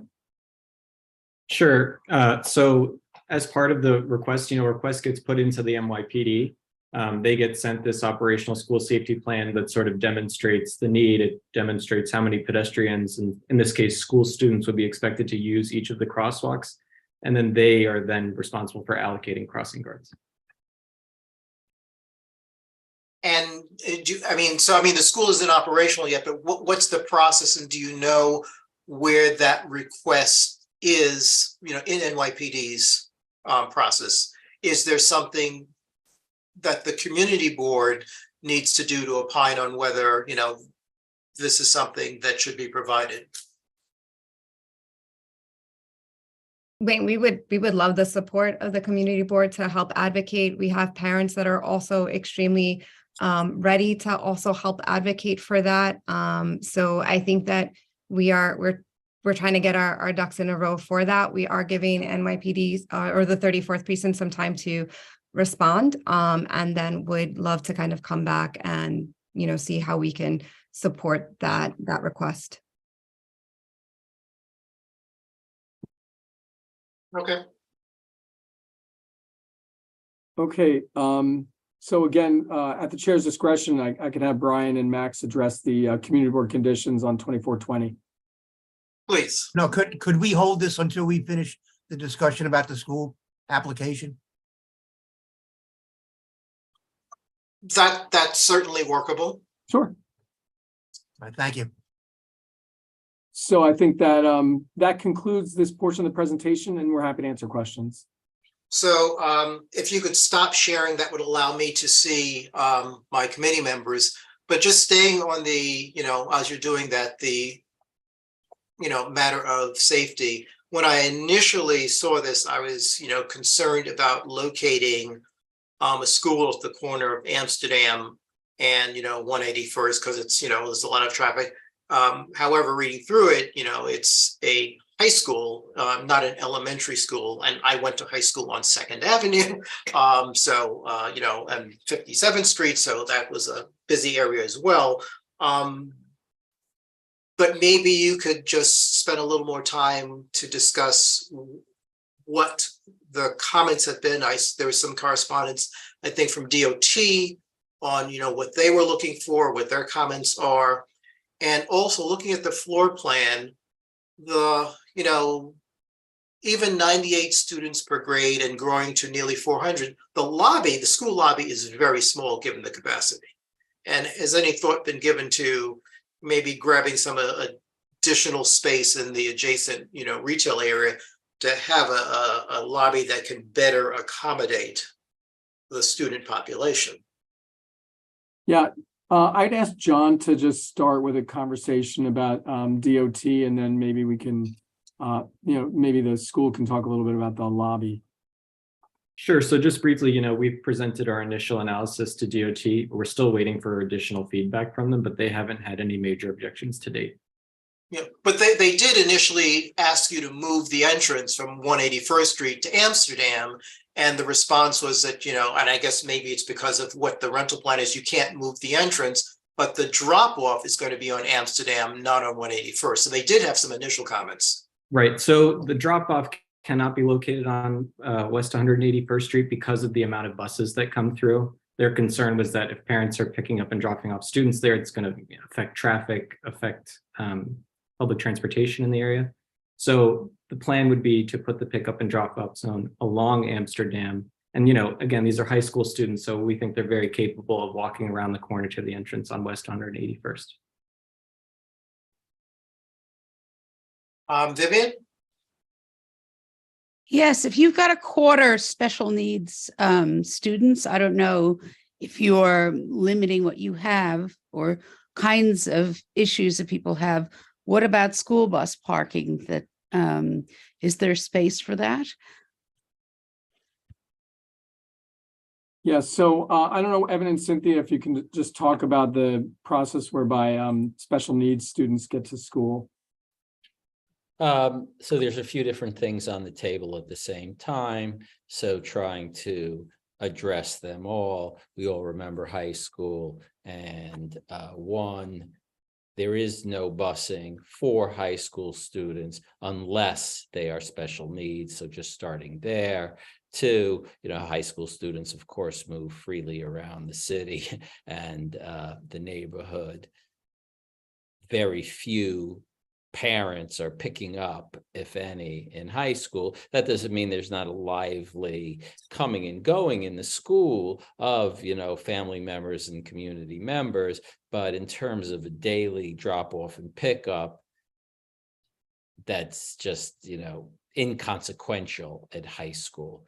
I can tell you that the amount of special ed students that we have is in direct proportion to those of the district. Our admission policy is 100% inclusive and leads to that result. In the first 7 years of the school's history. We have averaged one student per year who has needed that kind of special busing. And so we don't see that as like a big need or problem for Amsterdam Avenue. So I would, to answer sort of the Reader's Digest version to Vivian's question, any drop off and pickup for special needs students would be along Amsterdam Avenue. Is that accurate? Yes. That's my understanding. And just to say, IEPs, right? Individualized education plans, that varies from reading or speech, and so I just want to make sure that we're clear around the full gamut. There's a range, yes.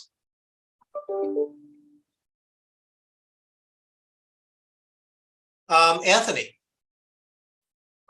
Yeah, from a security perspective, I have a question about how these plans segment hotel spaces from the school, especially on the floors where there isn't a school, but then there's a shared staircase. If you can just walk me through what security measures would be in place to prevent individuals who have access to the hotel from accessing the school. Yeah, so I'll start. BSA, one of the overriding concerns, because we've done a number of special permit buildings where there's a mix of uses within the building, even so far as sensitive users in other populations. We've done not only just office, but drug treatment facilities and such. So BSA, as a practical matter, makes sure that ingress and egress to the building is segregated with regards to the building operations and to the students. So there's dedicated elevators.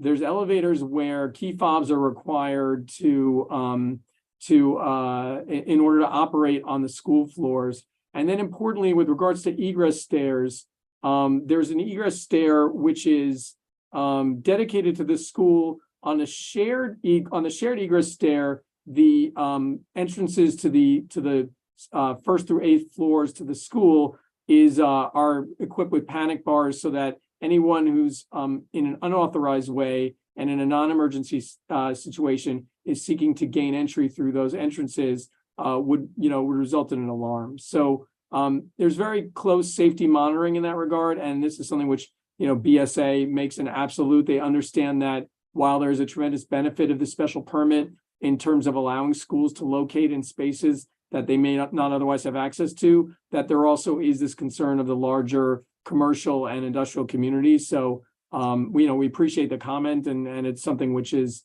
is highlighted when we go to BSA.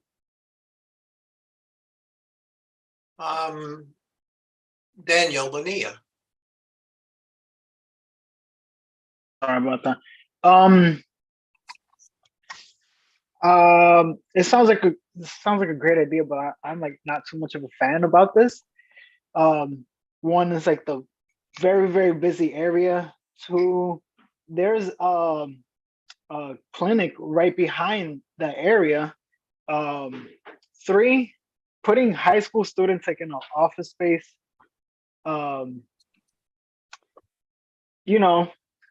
High school students need some kind of freedom. There's like a school right down the block that has a very, very big campus. That's a high school school right there.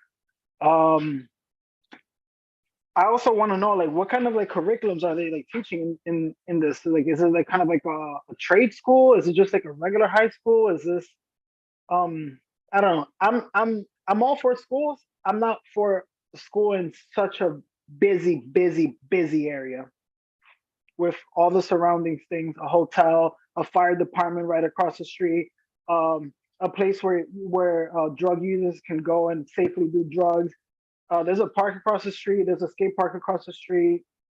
Very busy intersection. I don't know. If it's helpful, I'll add some perspective, because on one hand, you say, that you're supportive of schools and you have some specific concerns about this location. I can't tell you how to feel, but I would say that the students who go to this school in this office building, one of the nicest in the neighborhood, with really interesting other businesses happening. I think every student who walks in there is going to be super proud. I think the opportunities to do internships and to learn and just to be part of a bustling, successful place will actually elevate students. And I think it's actually a fantastic opportunity for them. Yes, there are some other schools in the neighborhood, but I can tell you that right now on February 1st, we already have a significantly more applications than we have spots because of interest in this school. The school is going to be quite large on a per student square foot basis, and it is going to be the kind of place that our kids deserve. You've asked briefly about, I know I'm talking quickly, but I'm just trying to be mindful, so I just want to notice that. You asked briefly about what is the school about? And I would say on one hand, it will have the standard set of course offerings, English, math, social studies, science. It will have a partnership with CUNY, which will bring an oral history component, turning our actual students into historians. We do that in our middle school now, and we have alumni who just recently appeared in Los Angeles at a national conference. We will be using New York City and some of the connections of all of people associated with the school to offer opportunities for kids to learn outside of the walls of the school. And if I maybe just to add to, you know, one thing that we are looking at is a voice and choice curriculum, right? Where young people really get to choose a lot more of what it looks, you know, what they want to work on. And we also, it'll have a biliterate certification so that when they graduate, they will also be, they'll have the New York State biliterate seal, meaning that they are fluent in English and Spanish. So there, again, there's a lot of ways that we are looking to make sure that it is an experience for our students and have the enrichment that allows them to kind of take the next step, right? That we're preparing them for their future. Yeah. I hear all that, and you know, given anything brand new dangled to kids, they're gonna love it. You know, if you give me a brand new car, I'm gonna be like, wow, like I love this car because it's brand new, a brand new building. Yeah. That's great. I just hope that the mission, if like this even happens, that the mission of the school is to teach the people in this neighborhood to not be historians, but to be active members of the community or the spectrum of like business. Like, you know, if you guys are gonna have like a school there, I feel like it should be more of a trade school. We should teach the people that live in this community something useful. So then when we get out of high school, we have something to look forward to. When I was in high school, I didn't know what I was gonna do. You know, I always wanted to be an artist, but I didn't know how to do that. So and that might be another conversation, but if you guys do get this, like, please instill like some kind of like useful information. Being a historian is great, but how are school of historians gonna pay bills, you know, in the future? You know, but I don't know, I'm not a fan. I'm not too much of a fan of like the school being here. Like, I wish it would have been somewhere else. I get it's a brand new building and there's like many buildings being built in the area, but it's just like in that particular location, you know, that's all. Isidro. Thank you, Chair. So I have some concerns as well. Practically what Mr. Bonilla was saying. This school, if approved, will be practically too close to a syringe exchange center, which is practically no more than, I would say, 35 feet out of this project. Which center? The On Point Center. That's a syringe exchange center. So to have kids nearby, I think could be a huge concern. That's something that should be addressed because exposing students at this young age could be a big problem for the community.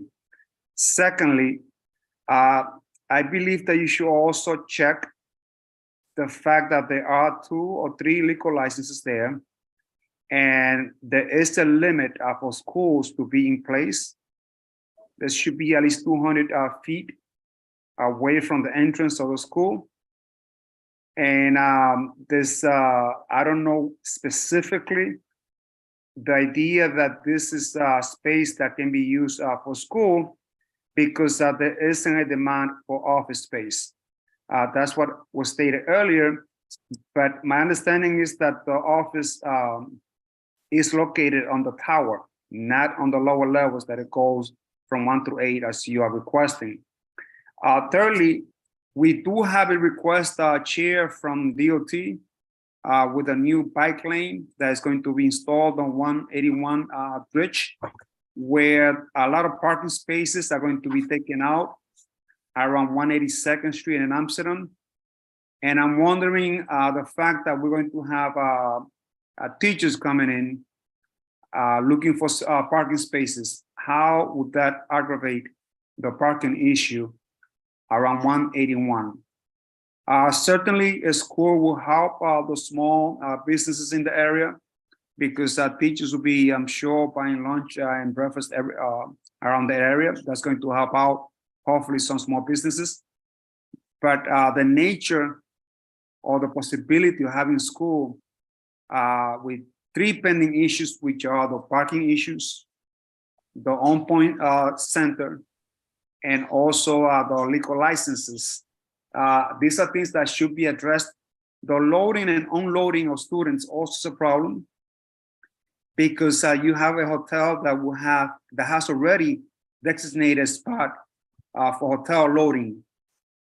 So the space there, as you go on the west side of Amsterdam, between 180th and 181st, that space is going to be very restricted because there will be 2 lanes that are going to be turning over on the left-hand side from the Bronx into Amsterdam. So there'll be 2 lanes. So I don't know how congested that can be once you guys are dropping off students, even though you stated that there will be not a lot of buses there, but that is a concern. So those 3 points, I'd like to hear some ideas to how you're going to alleviate these concerns. And thank you so much, Chair. I think I'm just going to start generally for a second, and then I would defer to John as well as Evan and Cynthia. You know, again, we've located schools in buildings where there's active drugs treatment centers, specifically on 123rd and Park Avenue. And, you know, I think one of the reasons that this special permit has been popular is because what does it really say? It says, okay, take a look at this property. This property is divided between 2 zoning districts, a C8 district and an R7 district. Literally, the building spans 2 zoning districts. If this building was located entirely within the residential district, you wouldn't even have a special permit to file. It would be an as-of-right filing at DOB.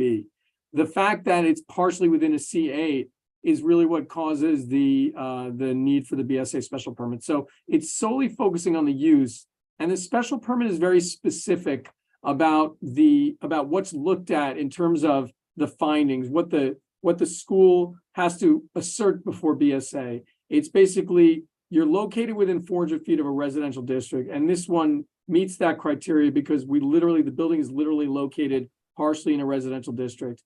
There's a finding with regards to the opportunity to find other space.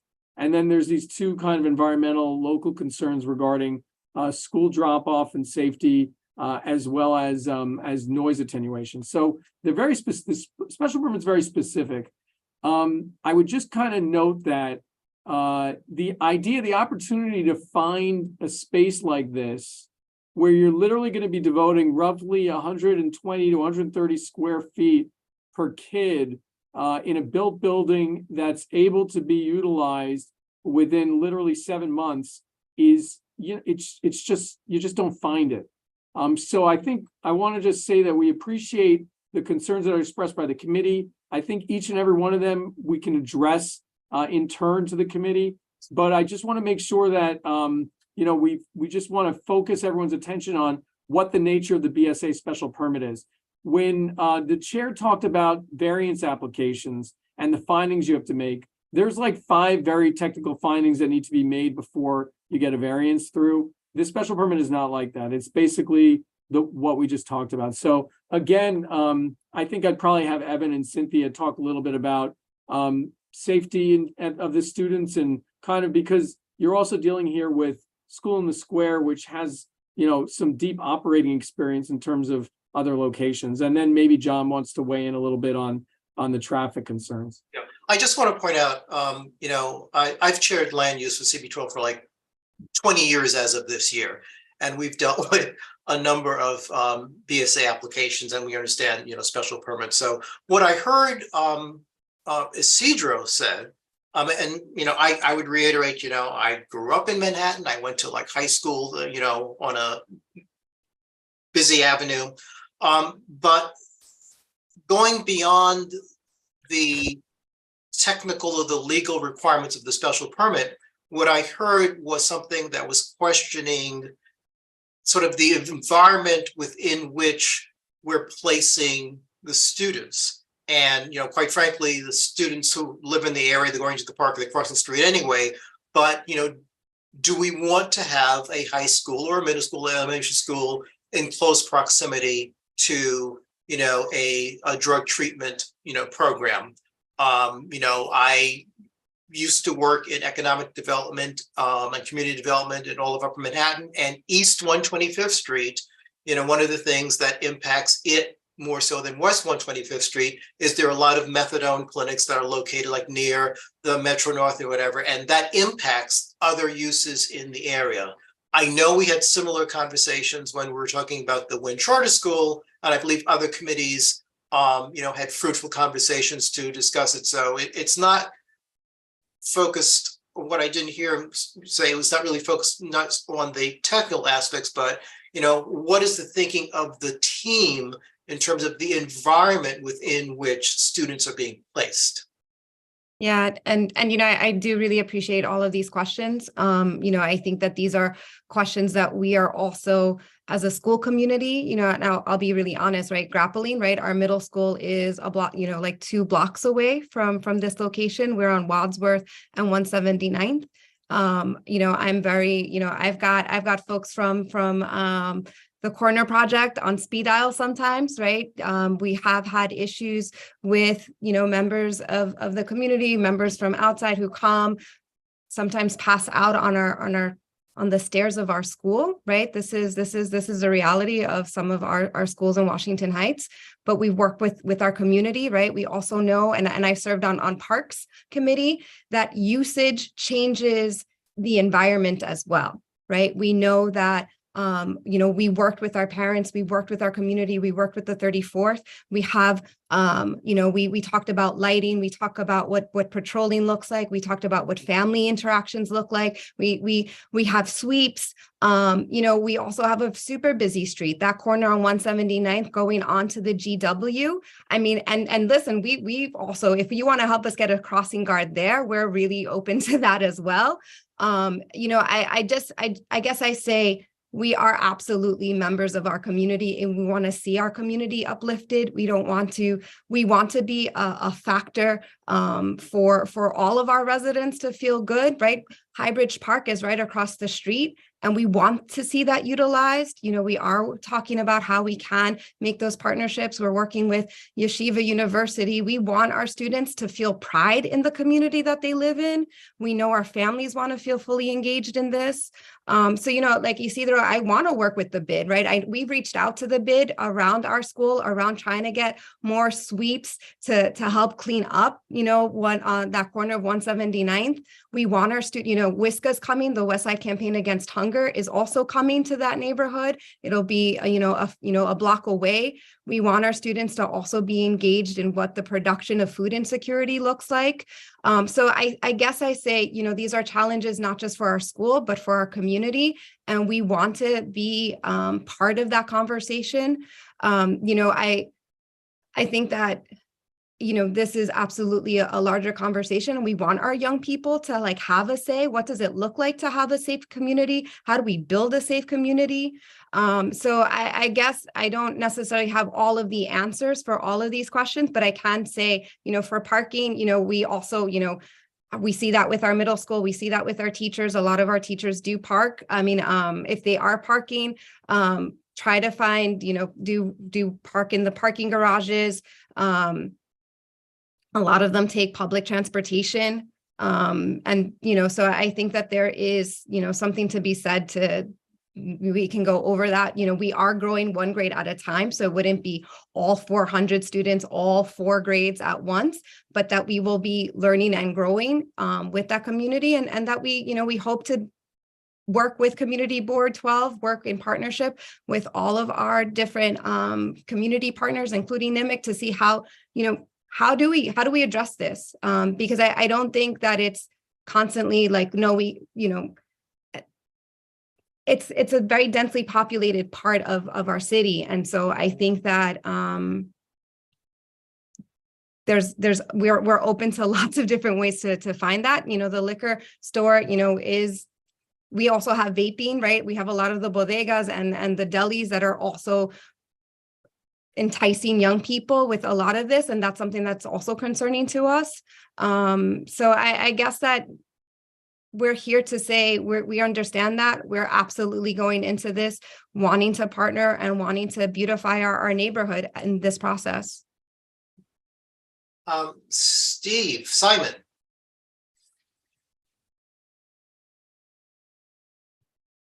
Yeah, let me just begin by saying, Cynthia, listening to you just makes me feel even worse about the fact that you left Community Board 12. And I wish you had stayed on the board. We certainly could have used your abilities. But I have 4 questions, even though this is not Passover. My first question is, has a charter been approved by DOE or the state for the high school? I take that to be a yes. Question number 2, who would pay for the alterations? Will that be done by the developer, or is the city going to pick that cost? The developer. All right, very good. All right, number 3, I was unclear, Mr. Lobel, or maybe this is a question for John McNally, on what steps are being taken to mitigate the noise penetrating into the classrooms. Sure. So as part of the 2017 approval, they had to commit to provide between 28 and 33 dBA of attenuation along West 181st Street and Amsterdam Avenue. Right. So we went out, collected more data to see if they would, the existing attenuation requirement was sufficient, or if they would have to provide additional attenuation to make the school habitable. So based on the additional traffic that would occur based on the school, no additional attenuation is required. The existing requirement would provide an acceptable interior noise level for students. But the standard that was set back in 2017 did not contemplate a school being there. Are those numbers sufficient to protect the students in the classrooms? Yes, it's a similar attenuation requirement for community facility uses and as similar to residential uses. Really? So it's all one in the same. Yes. All right. I would think that schools should need even stronger requirements. My last question is, I may have missed it during Mr. Lobel as you ran through the different floor layouts, but I don't know whether I saw a gym or an auditorium or a cafeteria. Will the school have those as well? And maybe my other question for Evan and for Cynthia would be, does the school have sports teams? Where would the sports teams play? So I'll just say the 8th story, which is 8,800 square feet, has a cafeteria, 2 fitness rooms, as well as the library. So that's on the 8th floor. but no, the fitness rooms, is that a gym? So I can speak to that. Okay. It is not high enough ceilings to be able to play basketball. There is a very robust fitness plan that doesn't include basketball or volleyball. So day to day, all of the students will have really a myriad of choices around their physical education. At our current middle school today, we boast 9 different teams, equally divided between the genders and the co-ed flag football team. That is all led by someone who actually grew up across the street from the school and will be brought into the high school. We are deep believers in what sports brings to kids. We are in active negotiation with a couple of local places to be able to house the practices and games of those teams, and further have our own middle school gym right around the corner. And is the cafeteria adaptable to also be an auditorium, perhaps? So I would love to show you a picture of the cafeteria because we're very proud of it. There is there is a way to turn a folding down stage into one end of the fitness room for performances, but the cafeteria is nothing that you can remember from your schooling days. It is quite modern in how people are able to congregate and to be physically in that space, including bleachers on one end for small performances. Okay, and knowing Cynthia, I have to assume that the sports teams in this school will include soccer, and I have to, I know of a field nearby in Highbridge Park, which perhaps the school will be able to use because Cynthia is already using it.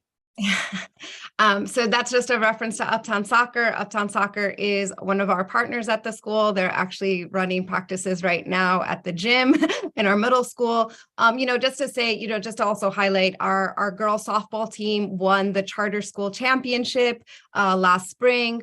Jean Martinez, who Evan alluded to, who is our athletic director, we do take a lot of pride in our sports, the same way that we wouldn't be able to, play, or we don't have a baseball field, but we still have a really active and strong softball and baseball teams, right? And so I guess, that's not limiting. I'll also lean on Steve and to say, we'd love to also partner with Highbridge a bit more.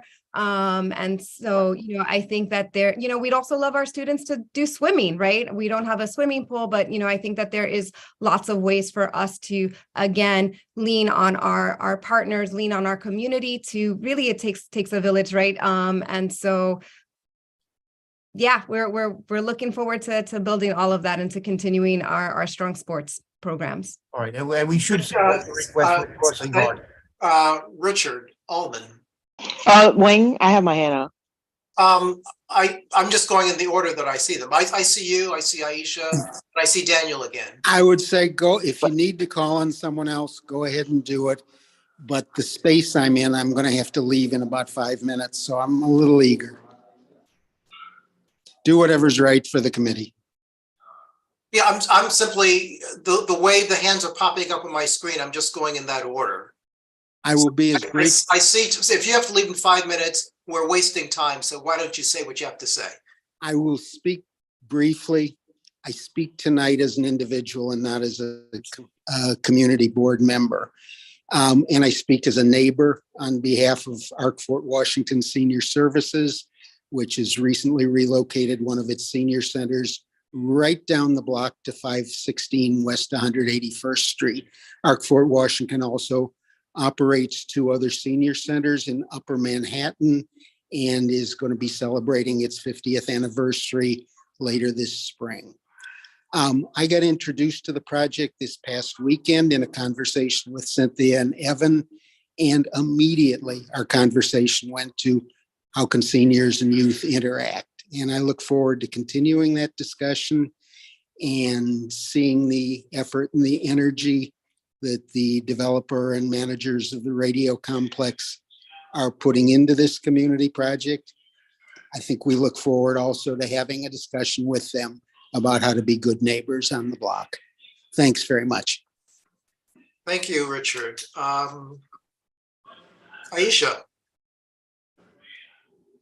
Hi. So first, does anybody know the status of, there was a proposed shelter down the block on Amsterdam a few years ago.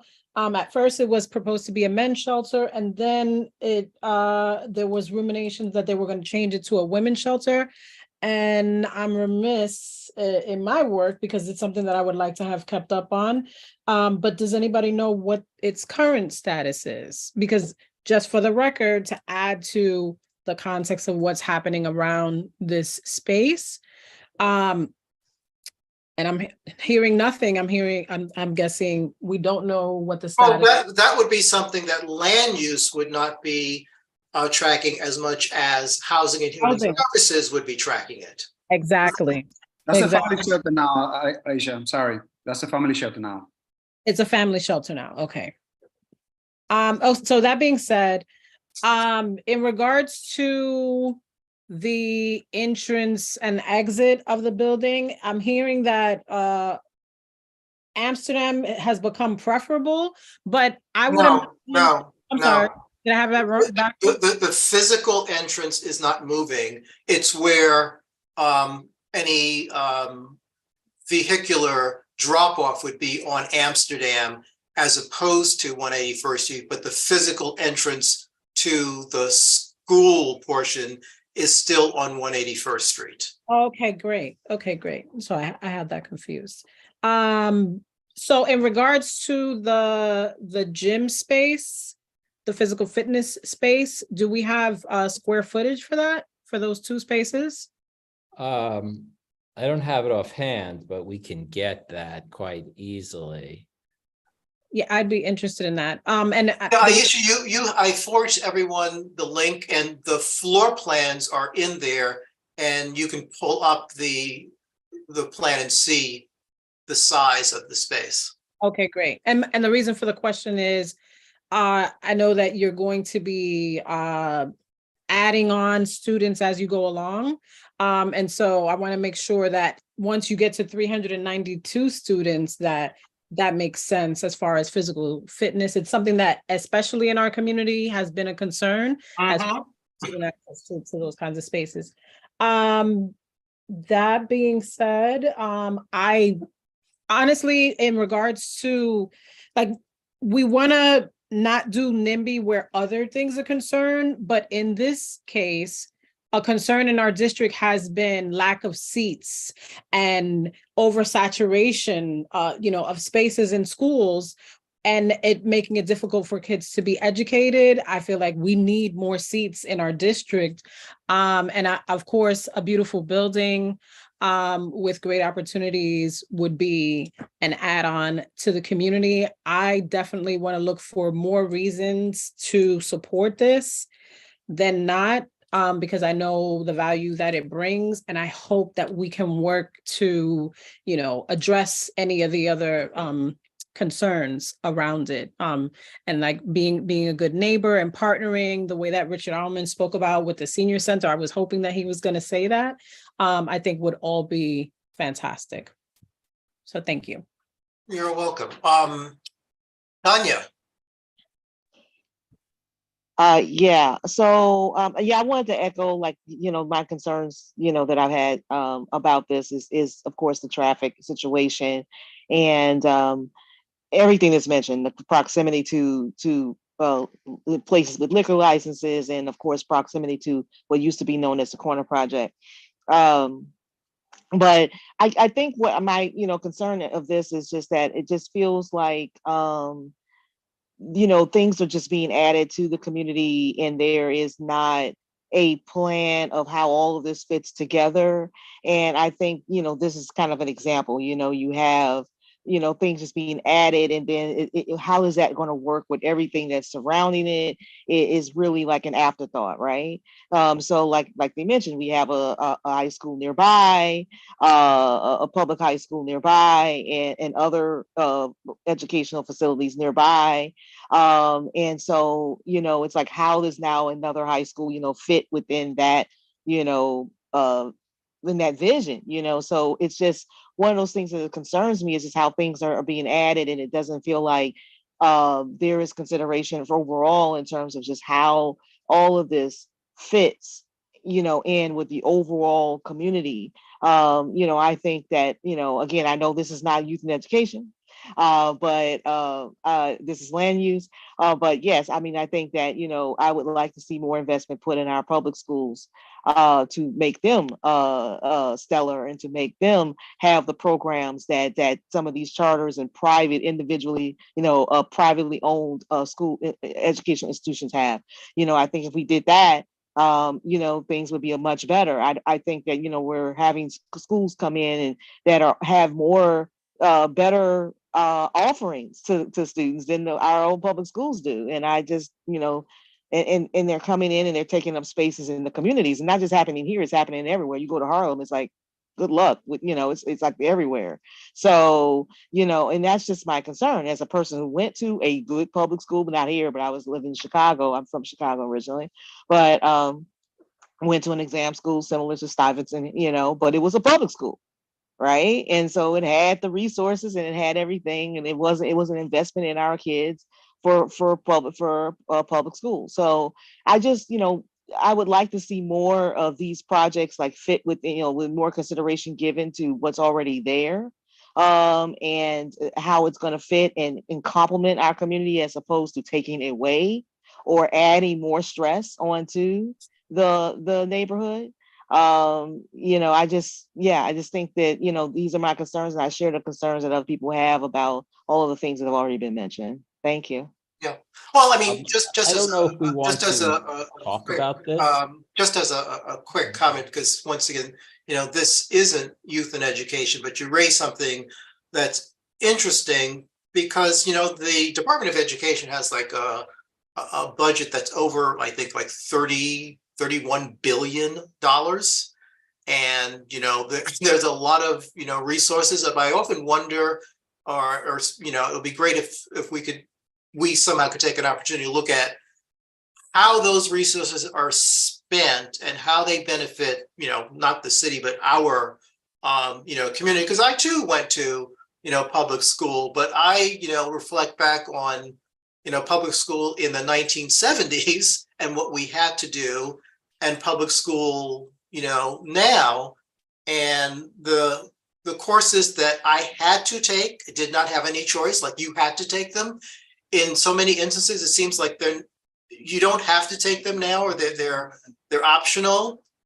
There was also a period of time where we had a number of, not only a number of specialized schools that you had to take a test to get into, and there was a period where it seems that City Hall was saying that, is there really an obligation to provide anything more than a basic education? So, I wonder to what extent, the focus on where at least some folks are seeing public schools going is driving, the need for people to find, options that were readily available decades ago that are not available, now. And in so many instances, we have a conversation that's, charter schools versus public schools. And maybe that shouldn't be the conversation we have. It's like, how are those resources being spent? And do we have the same level of options as when I was a high school student, several decades ago, today? And Wayne, if I can just share, and Tanya, I definitely appreciate it, and we're happy to kind of continue this conversation. I'll confirm with Faye, that we will be on youth and education. One thing I will just say is that we're hearing from parents that they don't want their child to travel very far for high school, right? I think that, kind of connecting our overall discussion around safety, right? And wanting to not travel very far is also kind of very keen for folks even at the high school level right now, and the idea of, so just again wanting to highlight that overall for our full community, right? Like, how do we create more strong resources here so that people don't feel like they have to travel so far away, right? To go to the Stuyvesants, right? To go to Brooklyn Techs, to go to, like, how do we create those spaces here as well? So I know that we have a lot more, and Evan, sorry, I didn't mean to cut you off. No, I'm always appreciate listening to you. I'm just going to add very briefly, 82% of our kids live within 10 blocks of our middle school. They know the neighborhood. They walk it every day. There's nothing they don't know about it. And just to not playing semantics at all, charter schools are public schools. We're educating public kids who are there tuition free by lottery with taxpayer dollars. Our personal mission starts from a belief that every single child should have the same levels of supports and opportunities. And that is what we're going to give them, exactly what they deserve in this space. Wayne, can I say one quick thing? I appreciate that, but I'm familiar with the educational system, how it operates. Yes, charter schools, however, they are not bound by some of the same sort of stipulations. They can, for example, limit the number of certain types of students and things like that. So they're not one and the same, right? So there is a difference between something that is privately owned and something that is a public school. So there is a difference, and what's allowed, what they can and cannot do, what they have to report, those kind of things. So there is a difference. Just wanted to say that. Well, Yeah, well, I don't know if we want to have this I conversation. don't want to interrupt, but I'm going to interrupt because, as I said, this is not youth and education, but it is a worthwhile conversation to have in the appropriate forum. But I would also point out, my understanding is when charter schools were created, they were supposed to be sort of an experiment or to pilot certain ideas that would then get fed back into the regular public school system. But going back to, there are a lot of resources, but there seems to be, some resistance to the existing structure to incorporate some of this. So it would be great to look at what the dynamic is, because $32 billion is a lot of money. And there are a lot of folks who have interest in the status quo. And if you're saying, well, we learned some interesting things, and why don't you change the way you've been operating? What does that mean in terms of, money and union and this, that, and the other? So it's a worthwhile conversation, but this isn't the forum. Back to Daniel. Quick question.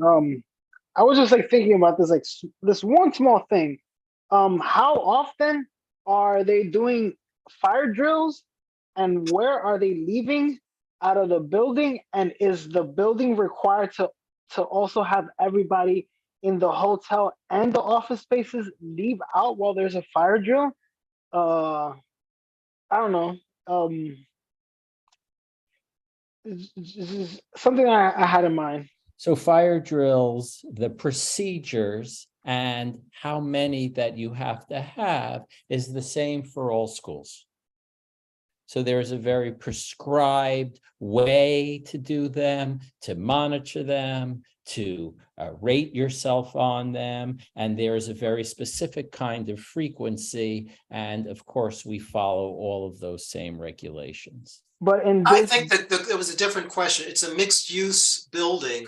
So would the school occupancy have its fire drills handled separately from the rest of the office occupancy, or in conjunction with?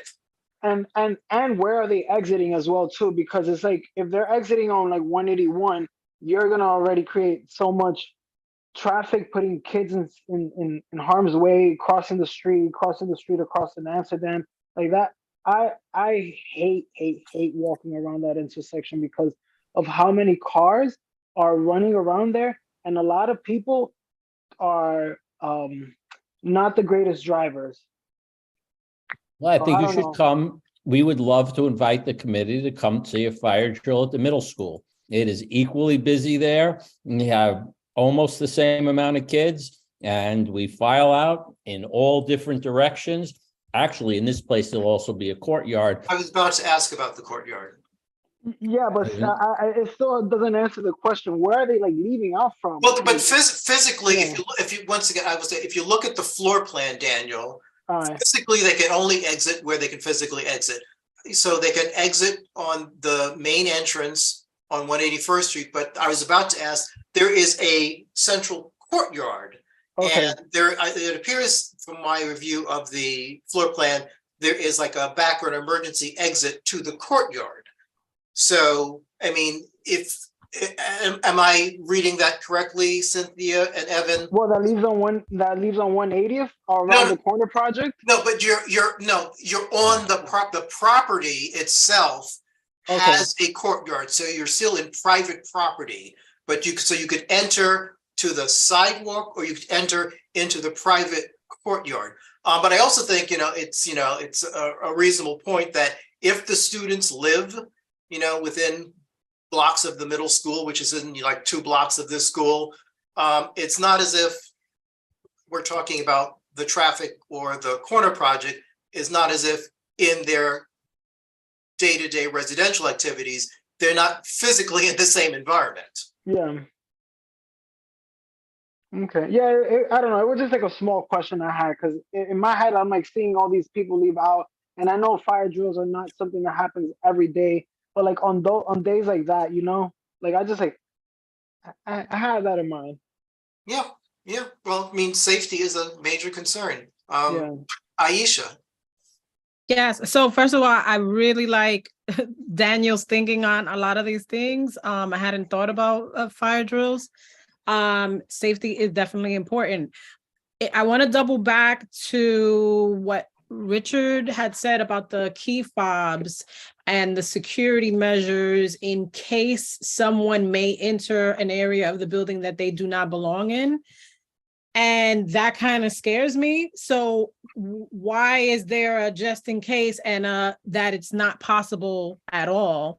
Is the question that I have, because I wouldn't want to wait until someone who didn't belong in the school somehow was inside the school to figure out whether it worked, I don't understand.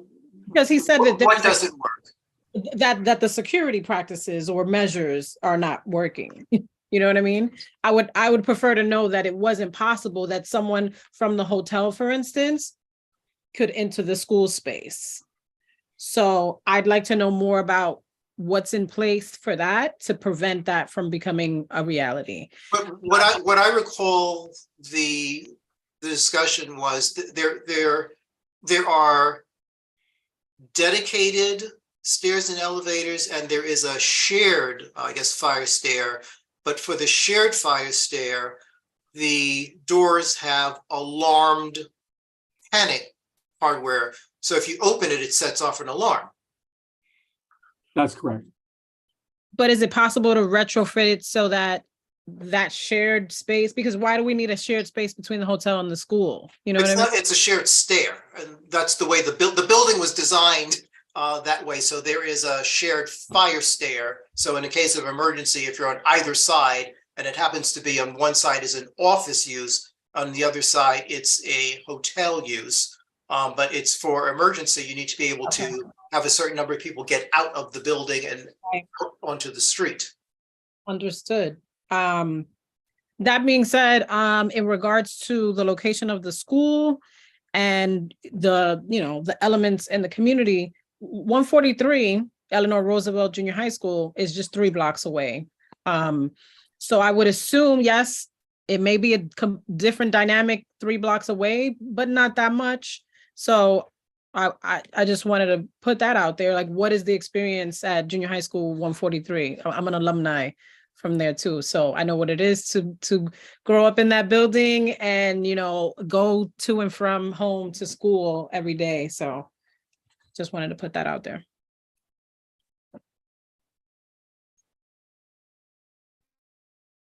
Okay.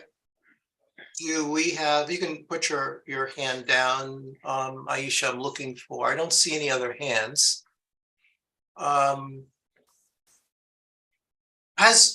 You mentioned that you're scheduled to present or to discuss with youth and education. Are you also scheduled to present with traffic and transportation?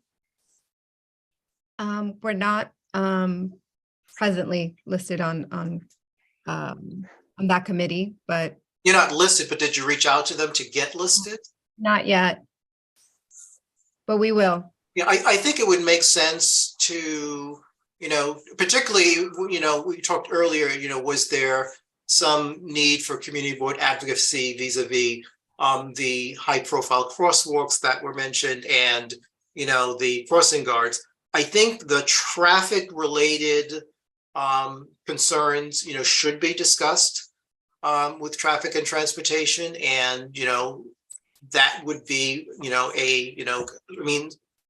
there's certain actions that cross multiple committees, and so for example, this might be one of them, but they would certainly want to, or probably be best to take the lead in discussing, the traffic and transportation, type issues. I appreciate that recommendation. We'll absolutely look into it and try to get on the agenda. Steve Simon, back to you. I mean, I'd like to know whether there's a time frame by which this committee should be taking a position on this question. Has the application been scheduled for a hearing at the BSA? We have. One of the reasons we wanted to get in with the community board this month is because BSA is going to begin its initial determination and hearings as of March 13th or 14th. So we're hoping that at least, the community board, understanding that other committees may be involved, can at least give some indication to BSA by that time. Right. So we would have to vote on something at our meeting on February the 28th. Well, let's back up for a second, because potentially, although we can also, depending upon what the discussion turns out to be, we could ask BSA if they could give us another month, because, if traffic and transportation doesn't have it on their schedule for this month, I'm not sure if Debbie has room. That's why I asked, have you already reached out to them? So it's good that you're already speaking to youth and education this week. So you're speaking to land use and youth and education, but I think it would be, useful to get feedback from traffic and transportation before the community board, votes on anything at the end of the month. And quite frankly, I think this might have occurred maybe informally with the Wynn Charter School.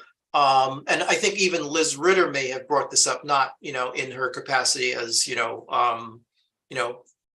Parks chair, but just commenting on, some things community. We tend to have certain, thoughts or reactions to certain programs in the area, but what do we really know about them? So if Housing and Human Services had the ability to comment on, we've been talking about the nearby center, what do we know about its operation? We're asking the school to be good neighbors, but what conversation that we had with, some of the facilities that we're talking about, and are there point people there that, as Cynthia said, on the middle school, they have someone on, speed dial. So that's another, conversation that might be useful.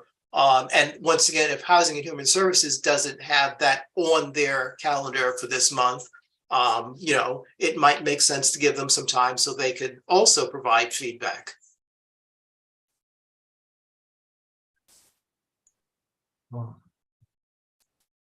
So, we can certainly say, as we've done in the past to BSA, that we, the land use committee has, reviewed it and has certain,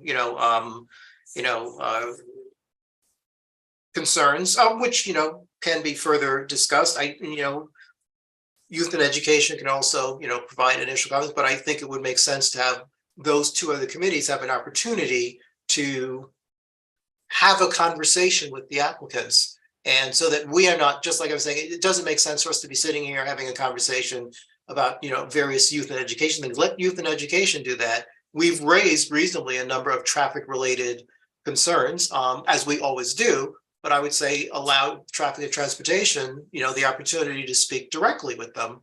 And, they may have greater, expertise and information on the traffic information than do we.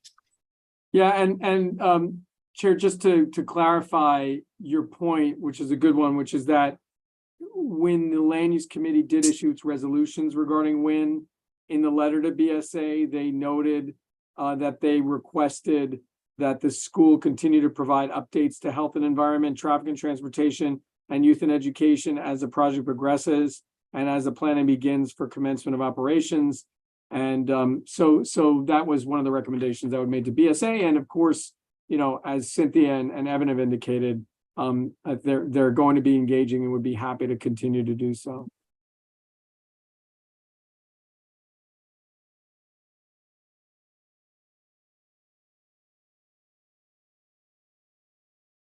Steve, I still see your hand up. Is that an old hand or a new hand? Well, it's both old and new. I would like to know whether any delay at the BSA could possibly jeopardize the opening of the school by next fall. This fall. This coming fall, right? I believe that's the objective, is to have it open in September, I believe. Yeah. I think, Steve, you've kind of hit the nail on the head, which is, we always get aggressive timeframes with regards to school because we're always under deadlines. I think we're under a particular deadline here. So if we're going to be in September 2023, we're trying to get approved by BSA to the extent that it is an approval at the earliest possible time. So, well, I mean, it looks like significant alterations are required in the space. So, well, it would probably need to be a build-up because I'm sure it's probably just, raw space at this juncture. Nothing has been built. I don't know. It's a new building. It doesn't have a tenant, so it's shell space. Yeah, Brian and Max, do you just want to talk about timeframes for a minute?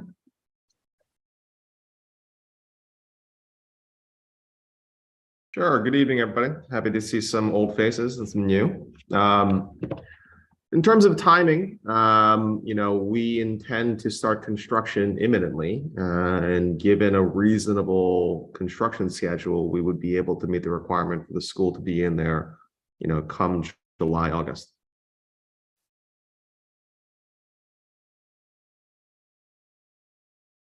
How much time would you need to do this alteration work? Well, the building is what they call TCO'd, which means it's completed and ready for occupancy at this point. What we're talking about right now, aside from maybe some long lead items with some elevator equipment that we have to install, is effectively just partitioning out the existing space and then furnishing it. So it's not a particularly heavy lift in terms of the construction point of view. All right, so then Wayne is correct that it's unfinished space. Yes. Okay. So it's 9:45. What is the feeling consensus of the committee with respect to this application?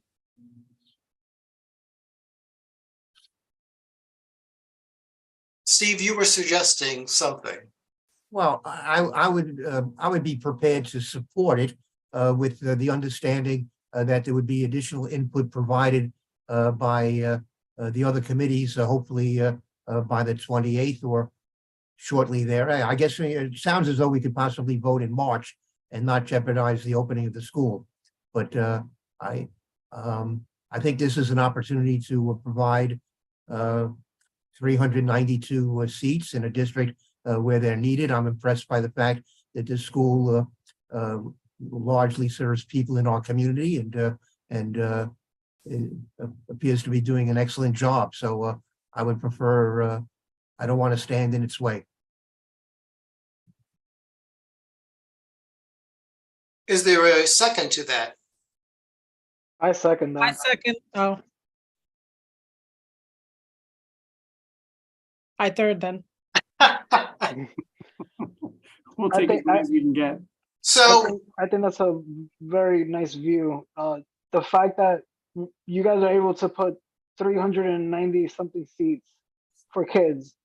That's all. That's like okay. what got to me. So there's a motion to support the application with the understanding that there'll be further input from the, well, Steve, you said youth and education and traffic and transportation. I would also add housing and human services. I don't understand In terms of any of the service organizations that are in the area, so that, the committee can have some dialogue with the applicant to see how that works. There may be nothing to add, but once again, we don't want to be in a general meeting where Housing and Human Services says, well, there's XYZ program across the street or a block away. And while they are a good operator, it was, in poor taste to not, at least, come to the committee and speak to us about the school that's going to be, located next to that. So it's an opportunity for our colleagues to have input if they feel there's something. I don't object to having more dialogue, but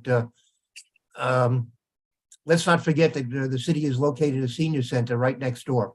So, And the senior center would also be, one of the parties, as Richard Ullman already pointed out, through Housing and Human Services. Yeah. They are partner, and that would be one of the opportunities to have dialogue. Just out of curiosity, do we know what's going into the former Goodwill space? I don't know, but at this juncture, there is a motion on the floor that has been seconded, and so we're working on it. My computer's going crazy. A vote. So those committee members in favor, please raise your hand. I'm only raising my hands for the 238 kids that's going to go to that school. 392. 92. There you go, 300. You just cut out over 100 of them. I'm so Wait, sorry. what are we voting on this project or for it to wait? No, we're voting. Steve's motion was to support the application with the understanding that there'll be further input from, or further dialogue with the Youth and Education and Traffic and Transportation committees, and I added to that Housing and Human Services.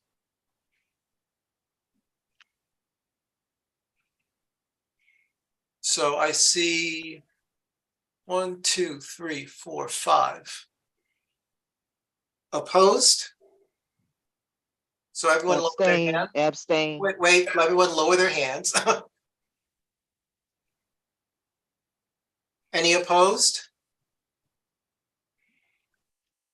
Any committee members abstaining? Raise your hand. Thank you. Board members in favor? Daniel, you're not a board member, you're a committee member. Sorry. Okay, Bruce, you can take your hand down. Any board members opposed? Any board, okay, you can take your hand down, Anthony. Any board members abstaining? Thank you. And once again, Wayne, before you proceed, as a board member, cannot abstain, vote in favor or against it. So because of conflict, I cannot vote. Okay, so you're not voting due to conflict. Correct. Well, what's the conflict? Because you're the executive director of the bid, but what does the bid have to do with this particular? Explain it a little more clearly. Everything. The taxpayer to the bid, and as such, it can be conceived that any approval or disapproval on this project can be seen as either favor or not on favor. So this building is part of the bid? Yes, it is. Okay, thank you. That clarifies it.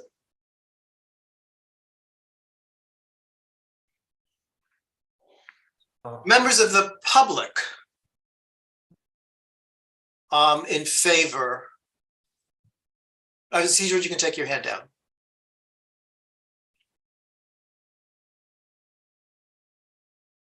Any members of the public who wish to vote in favor? Opposed?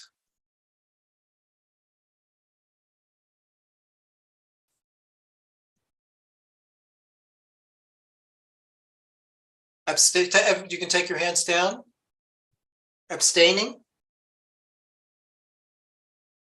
Okay, thank you. So there's one other vote here, Tatiana. So, okay, so Tatiana, take your hand down and I'm going to ask again. So members of the public who are in favor, who are opposed, who are, okay, the two that are opposed, take your hand down. Abstaining. Thank you. Thanks, Daniel. Yeah, no problem. So for the applicant, the motion carries. You're already scheduled to meet with Youth and Education, and I urge you to, reach out diligently to, Traffic and Transportation, Housing and Human Services. If they have nothing they want to add, that's fine, but give them the opportunities to know what your plans are and to provide any feedback, at least, have the conversation. So thank you much. Traffic and Transportation just got back. February's full, but we'll look at March. Sounds good. And I would also, either, Housing and Human Services, or since Richard Ullman is talking about the senior center, you might want to, maybe approach the Committee for the Concerns of the Aging and go directly, since, the Fort Washington, or, quite frankly, everything needn't be done necessarily through the committee. If you are getting an invitation from, a neighboring, operation to talk to them, you can have a meeting with them and you can report back to, the committee, you can report back to the Aging Committee Housing about that. Or for that matter, so can, Richard. But, I would say take the opportunity to have the dialogue, because it seems that it always works better and it works in the interest of the applicants to have the dialogues as opposed to not have the dialogues and have, potential confusion, when the full board is voting on it. Because then we get into, well, did you speak to this person? Did you speak to that person? They're across the street. Did you speak to them? And it's better to be able to say, yes, we did, and actually have them at the meeting to say, yes, we did, than for it to be, confusing. Thanks. So Steve, this is concerning what? I'm wondering whether we could now have Mr. Wu yes, run through the community enhancements for us. Certainly, happy to. Is this the appropriate time? Yes.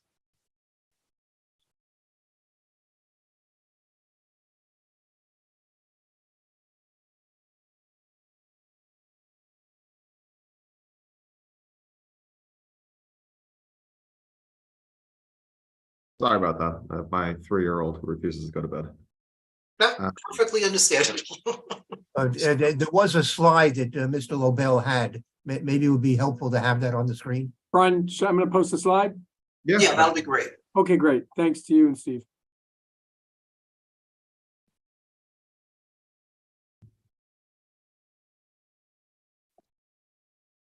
Are you able to see my screen?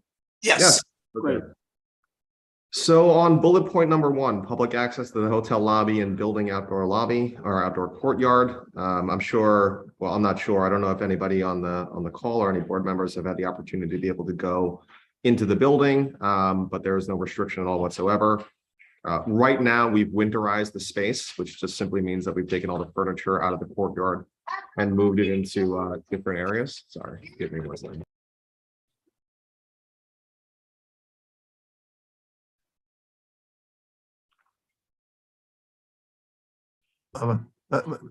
Mr. Wu, you're muted. I think Sorry. he's talking to his kid. I think he did that intentionally. Oh, I'm Steve. sorry. Oh, okay. Yeah, the courtyard area is open to the public. There's no prohibition. You can sit down there anytime. Hotel guests go down there constantly. This summer, we'll take all the courtyard furniture out in, I believe, the middle of March. And then we'll keep it there until September when the weather is appropriate for the courtyard. And yeah, you can use it at any given time. And is there a sign, as we previously discussed?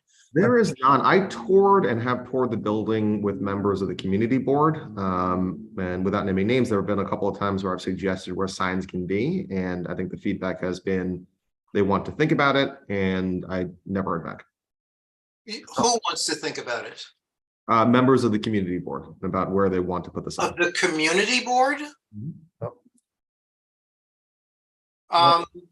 I would be curious to know which members of the community board, because this discussion was held, with the land use committee, and to my knowledge, there's been no follow-up conversation with members of the land use committee. So is the land use committee who I need to talk to about where the sign gets installed, or is it the community board who I need to talk to about? Well, the land use committee is part of the community board. So when you say you're speaking to the community board, are you talking about community board staff? So Eli Bueno and I have gone through the building together, and we took a look at separate places of where we wanted to put the sign. Okay. We discussed about putting it in either the exterior of the building or the interior of the building. I just never heard back. Yeah, so Eli Bueno was the board chair. I don't recall if he reported back to the committee about the discussion. Catherine Diaz is the current board chair. But I would say, since the discussions originated with the land use committee, I think it would make sense to at least keep us in the loop. This way, we won't be asking questions to which we might already have the answers. Yeah, no, absolutely. I don't know who exactly I was supposed to talk to over there. I just assumed that we were going through the building. It was being communicated. Yeah, well, I mean, speaking to the board chair is fine.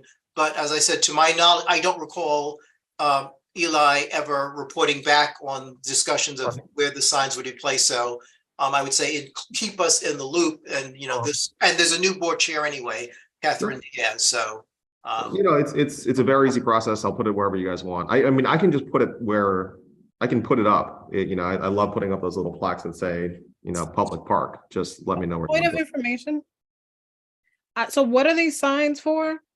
So Aisha, one of the things that we discussed back in 2017 was for the public to have access to the courtyard, which we were discussing before, and to the hotel lobby, which, as I understand, was supposed to have some interesting space for art and whatever. And the applicant agreed to that. So there should be a sign letting folks know that it's open to the public, because typically your hotel lobby is not intended to be a public space. Okay. And so this is letting people know that they are welcome to come into the hotel lobby, even if they're not a guest, and they're welcome to come into the courtyard, even if they're not, a tenant in the building. Right. It makes more sense to have it along the hotel lobby area, or maybe kind of that exterior, just because to go through the office lobby entrance would mean you'd have to go through security. So it's just a little bit more of a prohibition. So we had discussed it was either going to be right on the wall along Amsterdam Avenue and the entrance on 2420, or it was going to be in the interior slit. But again, I'm agnostic on where it goes. You just tell me. Yeah, I just want to make a point of saying that I take issue with anybody from the board, but from the executive board, for instance, making sway over a matter, like telling somebody where the signs, as if they were the board, indicating that that's what is necessary or preferable, when it's not actually the board weighing in on it. The fact of the matter is the chair speaks on behalf of the board. So, yeah, but did the board vote on where the signs go? But the back and forth is out of order, first of all. And secondly, this is the location of the sign is not a board matter. It's not something that requires our vote. However, if we go back to the minutes of the discussion, our suggestion was if they were to follow the same procedures for what I think it's called publicly owned private spaces, so POPs. The Parks Department, has certain rules of where to place the signs and the size of signs. And our suggestion is if you follow that procedure, which is an existing city procedure, it would be fine. Well, yeah, the logical place is to put it on the outside where members of the public can see. But that's where it would be placed, Steve, if they followed that procedure. Okay, so Mr. Wu is evidently willing to do that. I would encourage him to just go ahead and post the sign on the exterior of the building. Yeah, so getting back to the community board conditions. Mr. Wu, we're back to you. Right. So again, just to bring this full circle on this one point on number one, I think in the spirit of trying to be collaborative, that's kind of why I was mentioning the fact that we had gone through it together, and we appreciate that. Yes. That whole thing happened. So number two, permanently dedicate 5% of the office building space to tenancy by community-based organization. So the building, as you all know right now, is not being occupied by tenants. And so there is no community-based organization in the building because of the fact that there are no real tenants in the building. The school would be the first tenant. And obviously, although it's not qualified as a technical CBO, I do think that actually gives a lot of community-based benefits. Now, that being said, specific CBOs that we have talked to, I can name names. I hope to a certain degree that some of this is kept confidential because of the fact that there are active negotiations. Well, it wouldn't be confidential because the meeting's being recorded. So the extent to which is anything that's confidential, I would not mention it during this meeting. So in that case, I don't know how much detail I can tell about the kind of tenants that we're talking to, but. Well, I mean, you can say if you were in fact in beyond the school, if you're in discussion with other CBOs to occupy space in the building, you could make that point. I also at Congressman Espaillat's event on last Sunday, one of his staffers mentioned, that, there are, community-based organizations who are in desperate need of space. So you might reach out to some of the elected officials to see if they know of organizations that are looking for space. We've done so. Okay. I appreciate that information. We've done so. We've been working with Congressman Espaillat, with a lot of local leaders. I would say there are 4 to 5 CBOs who will hopefully take significant space in the building. That is well above the requirement of the 7,500 square feet that we have to dedicate to CBO tenants. Okay. Point number 3, community use of conference and lecture space in the hotel. So originally the idea for this was we wanted to host community board events over at the property. So, obviously with COVID, I know some of this has not occurred, and I'm really just sort of waiting for people to reach out to me and tell me when these meetings will be scheduled because they all know that the property is open and available. So who would be for example, if if one of the committees wanted to have their monthly meeting at, a space in there, who would they contact? Myself. And does the community board office have your contact information? Yes. Yes. Okay. So, we are still meeting virtually. But, perhaps sometime, this year we'll either go back to meeting in person or start the hybrid meetings. And it's good to know that a newly constructed ADA compliant space is available. What's the capacity of the conference and lecture spaces? It all depends. So we have capacity up to 350 people, but it just depends on the nature of the events, right? And so, community board meetings like this, where you have a few dozen, those are easily accommodatable. The larger ones, which, I've been to a few of them in the past, and whether or not that in CB12's offices or over in Yeshiva University, those could be done potentially in the courtyard during the summer months. We have other venues throughout the property that can be utilized. It all just depends. Okay. I will send an email to, the board staff, reminding them so that, we have it on record that, you're the contact and the space is available. And as we, begin to open up again, for in-person meetings, this is a location that may be available for committee meetings. Yep. Just to put this in context too, I welcome these community-based meetings to be able to be in the property. And I've reached out to the 34th precinct. I've attended a few of those meetings. I've offered up the building to be a space in which some of those 34th precinct meetings can occur to as well. I haven't heard back, but again, the building is supposed to be open to the public. Okay. Point number 4, dedicated gallery space in the office, in the hotel lobby and other common areas of the building that are open to the public. So we've hired a local artist, Danny Peguera. I hope I'm pronouncing that right. Peguero. He did the graffiti work for the Foot Locker sign over 181st Street. He's come in and provided some very beautiful artwork in the hotel lobby.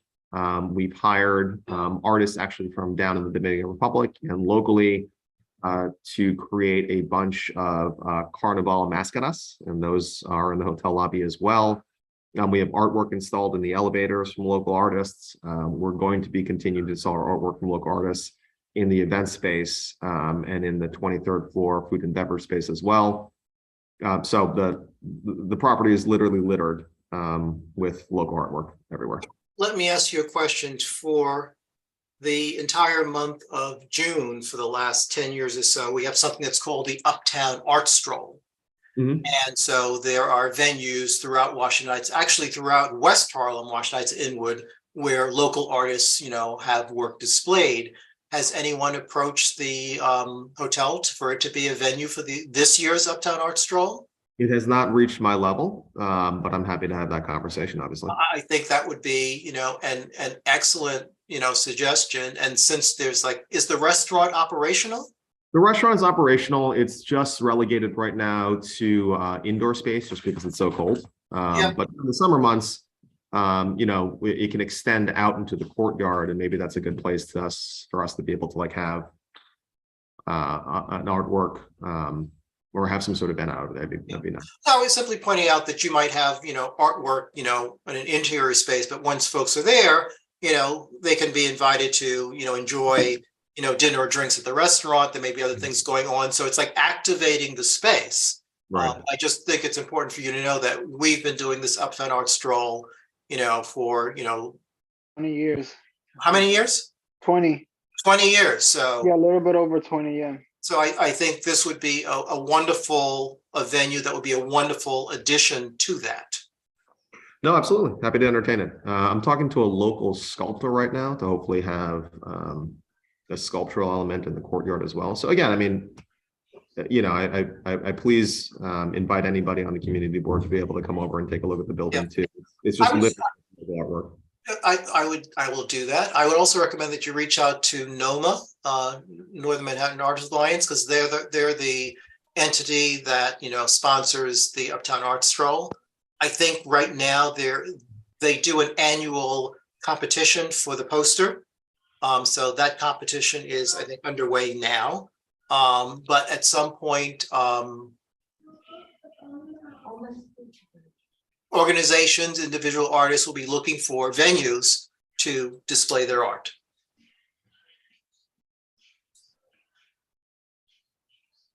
And there's always an opening and a closing event. So once again, maybe it's in June, so maybe the restaurant, the courtyard, maybe that's a nice location for either an opening or closing event. Yeah, I think they run for 5 weeks, the last week of May and all of June. Yeah. So I'm happy to move on. Bullet point number 5. The hotel operator and developer will work in good faith with government offices, CB12, and other local stakeholders to recruit and give preference to residents of Washington Heights and Inwood for construction jobs and permanent jobs associated with the building. So let me start first with construction. So for construction, part of the requirement as an MWBE property, which is because of our ICAP application, we had to solicit local bids from all local subs for every, I forget the exact requirements, but there is a litmus test to be able to qualify for the ICAP. So there was a prerequisite in our construction bidding process that meant that we had to meet certain requirements of having local subs involved in the property. As it relates to actual ongoing permanent operations, I think about 70% of our employees in the hotel, and I want to say something close to 75% of our employees in the restaurant are all local from the Inwood and Washington Heights neighborhood.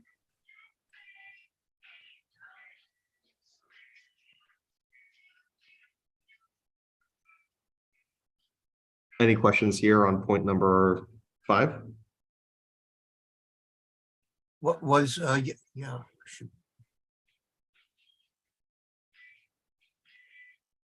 Go ahead, ahead. Steve.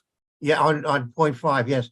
There was an additional a request here or agreement that the hotel operator would also provide hospitality industry training to new hires for hotel and food and beverage operations. Has that been have they been able to do that?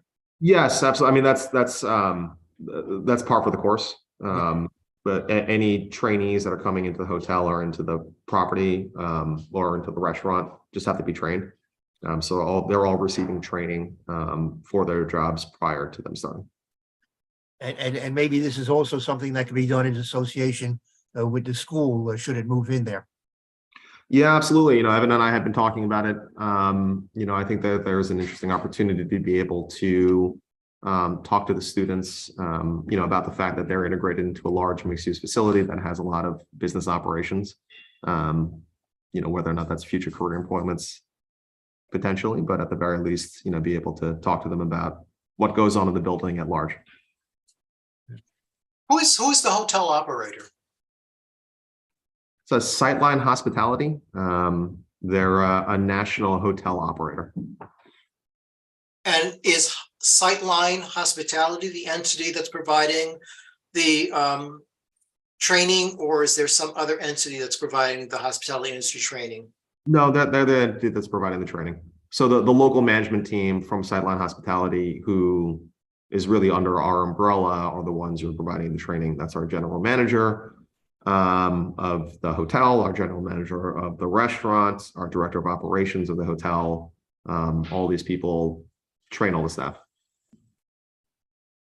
And I'm sorry, what is the name of the restaurant? Halal, Jalao. Jalao. And it's currently open for business. Yes, currently open for business. All right, very good. Sounds like Steve's going to make a trip there. Please Why not? do. Why not? We probably all should. Wayne, if I may, Halal is an iconic name in DR, and for them to open up this restaurant up here in Washington Heights, it brings a lot of culture from DR and also a lot of clientele that know the place over there. So this is a high-end restaurant that we have in the neighborhood. And also the courtyard, going back a couple of points ago, is just really beautiful, open to do a lot of public events. So I'm really glad that the courtyard is serving its purpose, because I know that will be open. And by bringing some events there, it's going to help out a lot, not only the hotel, but also the community. It's really a great and beautiful place there. What's the cuisine like in the restaurant? It's typical American food with different flavor. It tastes more authentic, if I might say that. Well, I'll have to go there and test. Is it part of Restaurant Week? It is actually. We're running Restaurant Week right now. There's a set menu special.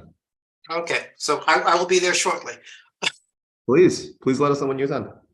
I think you'll get a sense of what we were trying to do over there. It's like Isidro was mentioning, we specifically sourced this restaurant from Santo Domingo, from the DR, because we wanted to bring an authentic Dominican restaurant to the neighborhood, but elevate it, right? So that people could be proud of the fact that, there's sort of like elevated Dominican food in the neighborhood that they can try out.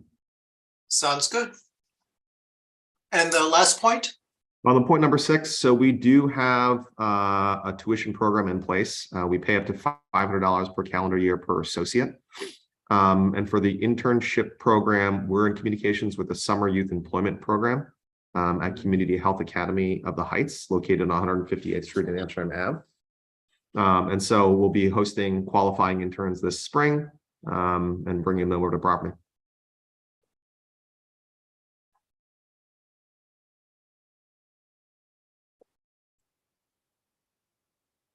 Any further questions or comments from the committee? I have something I wanted to add. So, and I don't know if anybody was before me. I don't see any other hands. Okay, so first of all, I want to say this is good work on the part of the community board as far as the suggestions and conditions that have been put forward. I think this is going to make for a very well-rounded contribution to the community. That being said, I learned recently, I think it was in an article that I read, that the government may be deciding that in May, COVID is no longer going to be like, we're not going to be in state of emergency anymore due to COVID. So I don't know how that is going to affect whether we go hybrid or full-fledged in-person meetings before then. However, I do know of various groups in the community that lack space to hold meetings. And since we're not able to do so, or we haven't been doing so, maybe it's possible that some of those groups can take advantage of the space in the interim. And that would be, for instance, tenant organizing meetings and things of that nature. So I just wanted to put that out there as a possibility. Okay, and I think it would be, since this is a space that's available, if they reach out to, the board office, and as I said, I want to make sure that, confirming with the board office that the space is available, they can either share that with them or they can reach out to Mr. Wu to check on the availability. But another interesting point, Aisha, is this applicant agreed to these conditions, and it agreed to have the Board of Standards and Appeals include them in the resolution passed by BSA. Because as you know, the community board resolution is not binding, whereas the BSA resolution is. But these side, agreements, BSA will not include them unless the applicant agrees. And so to its credit, in 2017, the applicant agreed for BSA to include the community board conditions in its resolution. That's fantastic. Thank you for that. Wayne, I did raise a hand, if I may. Yeah, and actually, I was going to say, if you, Mr. Wu, if you could take down, or whomever's sharing, if you could take that down so I can now see the people. Thank you. You're back with us, Richard? I thought you had to leave. I did, and I was in transit and it cut off for a little while. I came back with apologies. When I came back, I heard references to some of the things that I had raised, but I didn't have enough context. I think my interest at this point is what's the best way to follow up with Mr. Wu and team. Yeah, on that note, please feel free to shoot me an email anytime. And I'll either respond myself or have somebody in my office get back to you. And yeah, happy to always continue a dialogue with the community. Glad to. I think I can create your email address, but if you put it in the chat or make it available to the office or something like one of those choices. If Ebenezer has it, I will make sure Ebenezer shares it, with us. Okay, thanks very much. Mr. Wu indicated that the board office has his contact information. Fine. Steve, I see your hand up again. Is that an old hand or a new hand? It's for this purpose, it's a new hand. I just want to point out to Evan and Cynthia at the last commitment that Mr. Wu made, perhaps anticipated that your school was going to be close to the hotel, because it includes not only internships in hotel and food and beverage operations for students, but also says that there would be internships, job shadowing opportunities for high school students who reside in Washington Heights and Inwood. So this maybe was we predicted in advance that there would be an opportunity for U.S. students to take advantage of the hotel. They call that kismet. Oh, maybe. Yes, maybe. Okay, I see an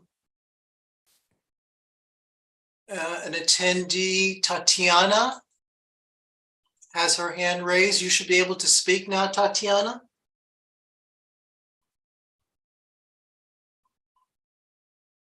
Tatiana? Chair, she was the last one who, oh, okay. Yeah. Oh, she took her hand down. Okay. So, Mr. Wu, I want to thank you for giving us a thorough overview of the status of the conditions. And I said, I actually want to, thank and, congratulate you and your team as an applicant, because there are many applicants who make promises that they don't keep. And, if you at times hear a level of, concern or cynicism from the board, it's not because of any particular project, it's because of learned experience with what folks at times say they will do versus what they end up doing. So, we really appreciate your team being true to its word.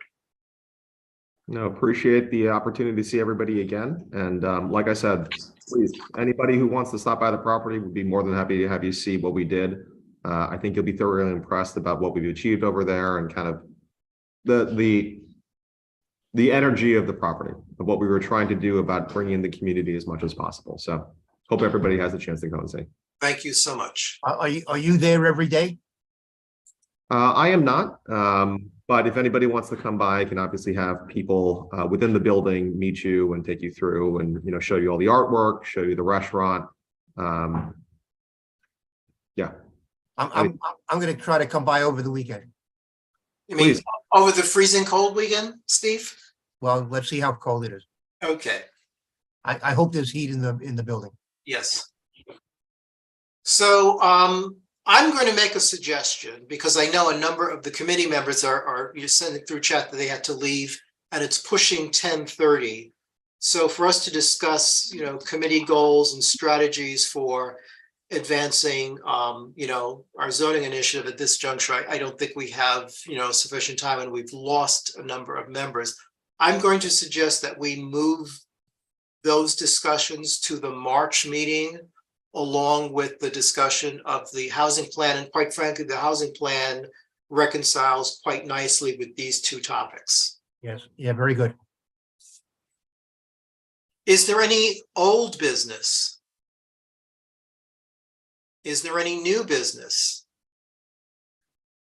Is there a motion to adjourn? I'm sorry. Wait, on old business. Is there any news about what is it, 2838 Cumming Street?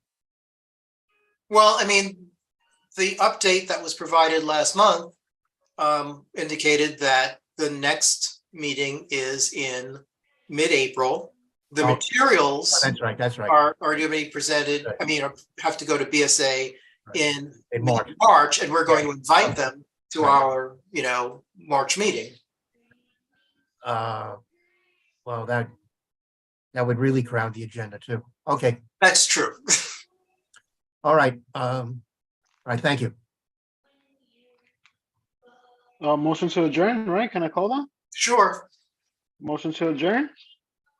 Second. We are adjourned at 10:25 p.m. Good night, all. Good night. Thank you. Thank Bye. you. Buenas noches.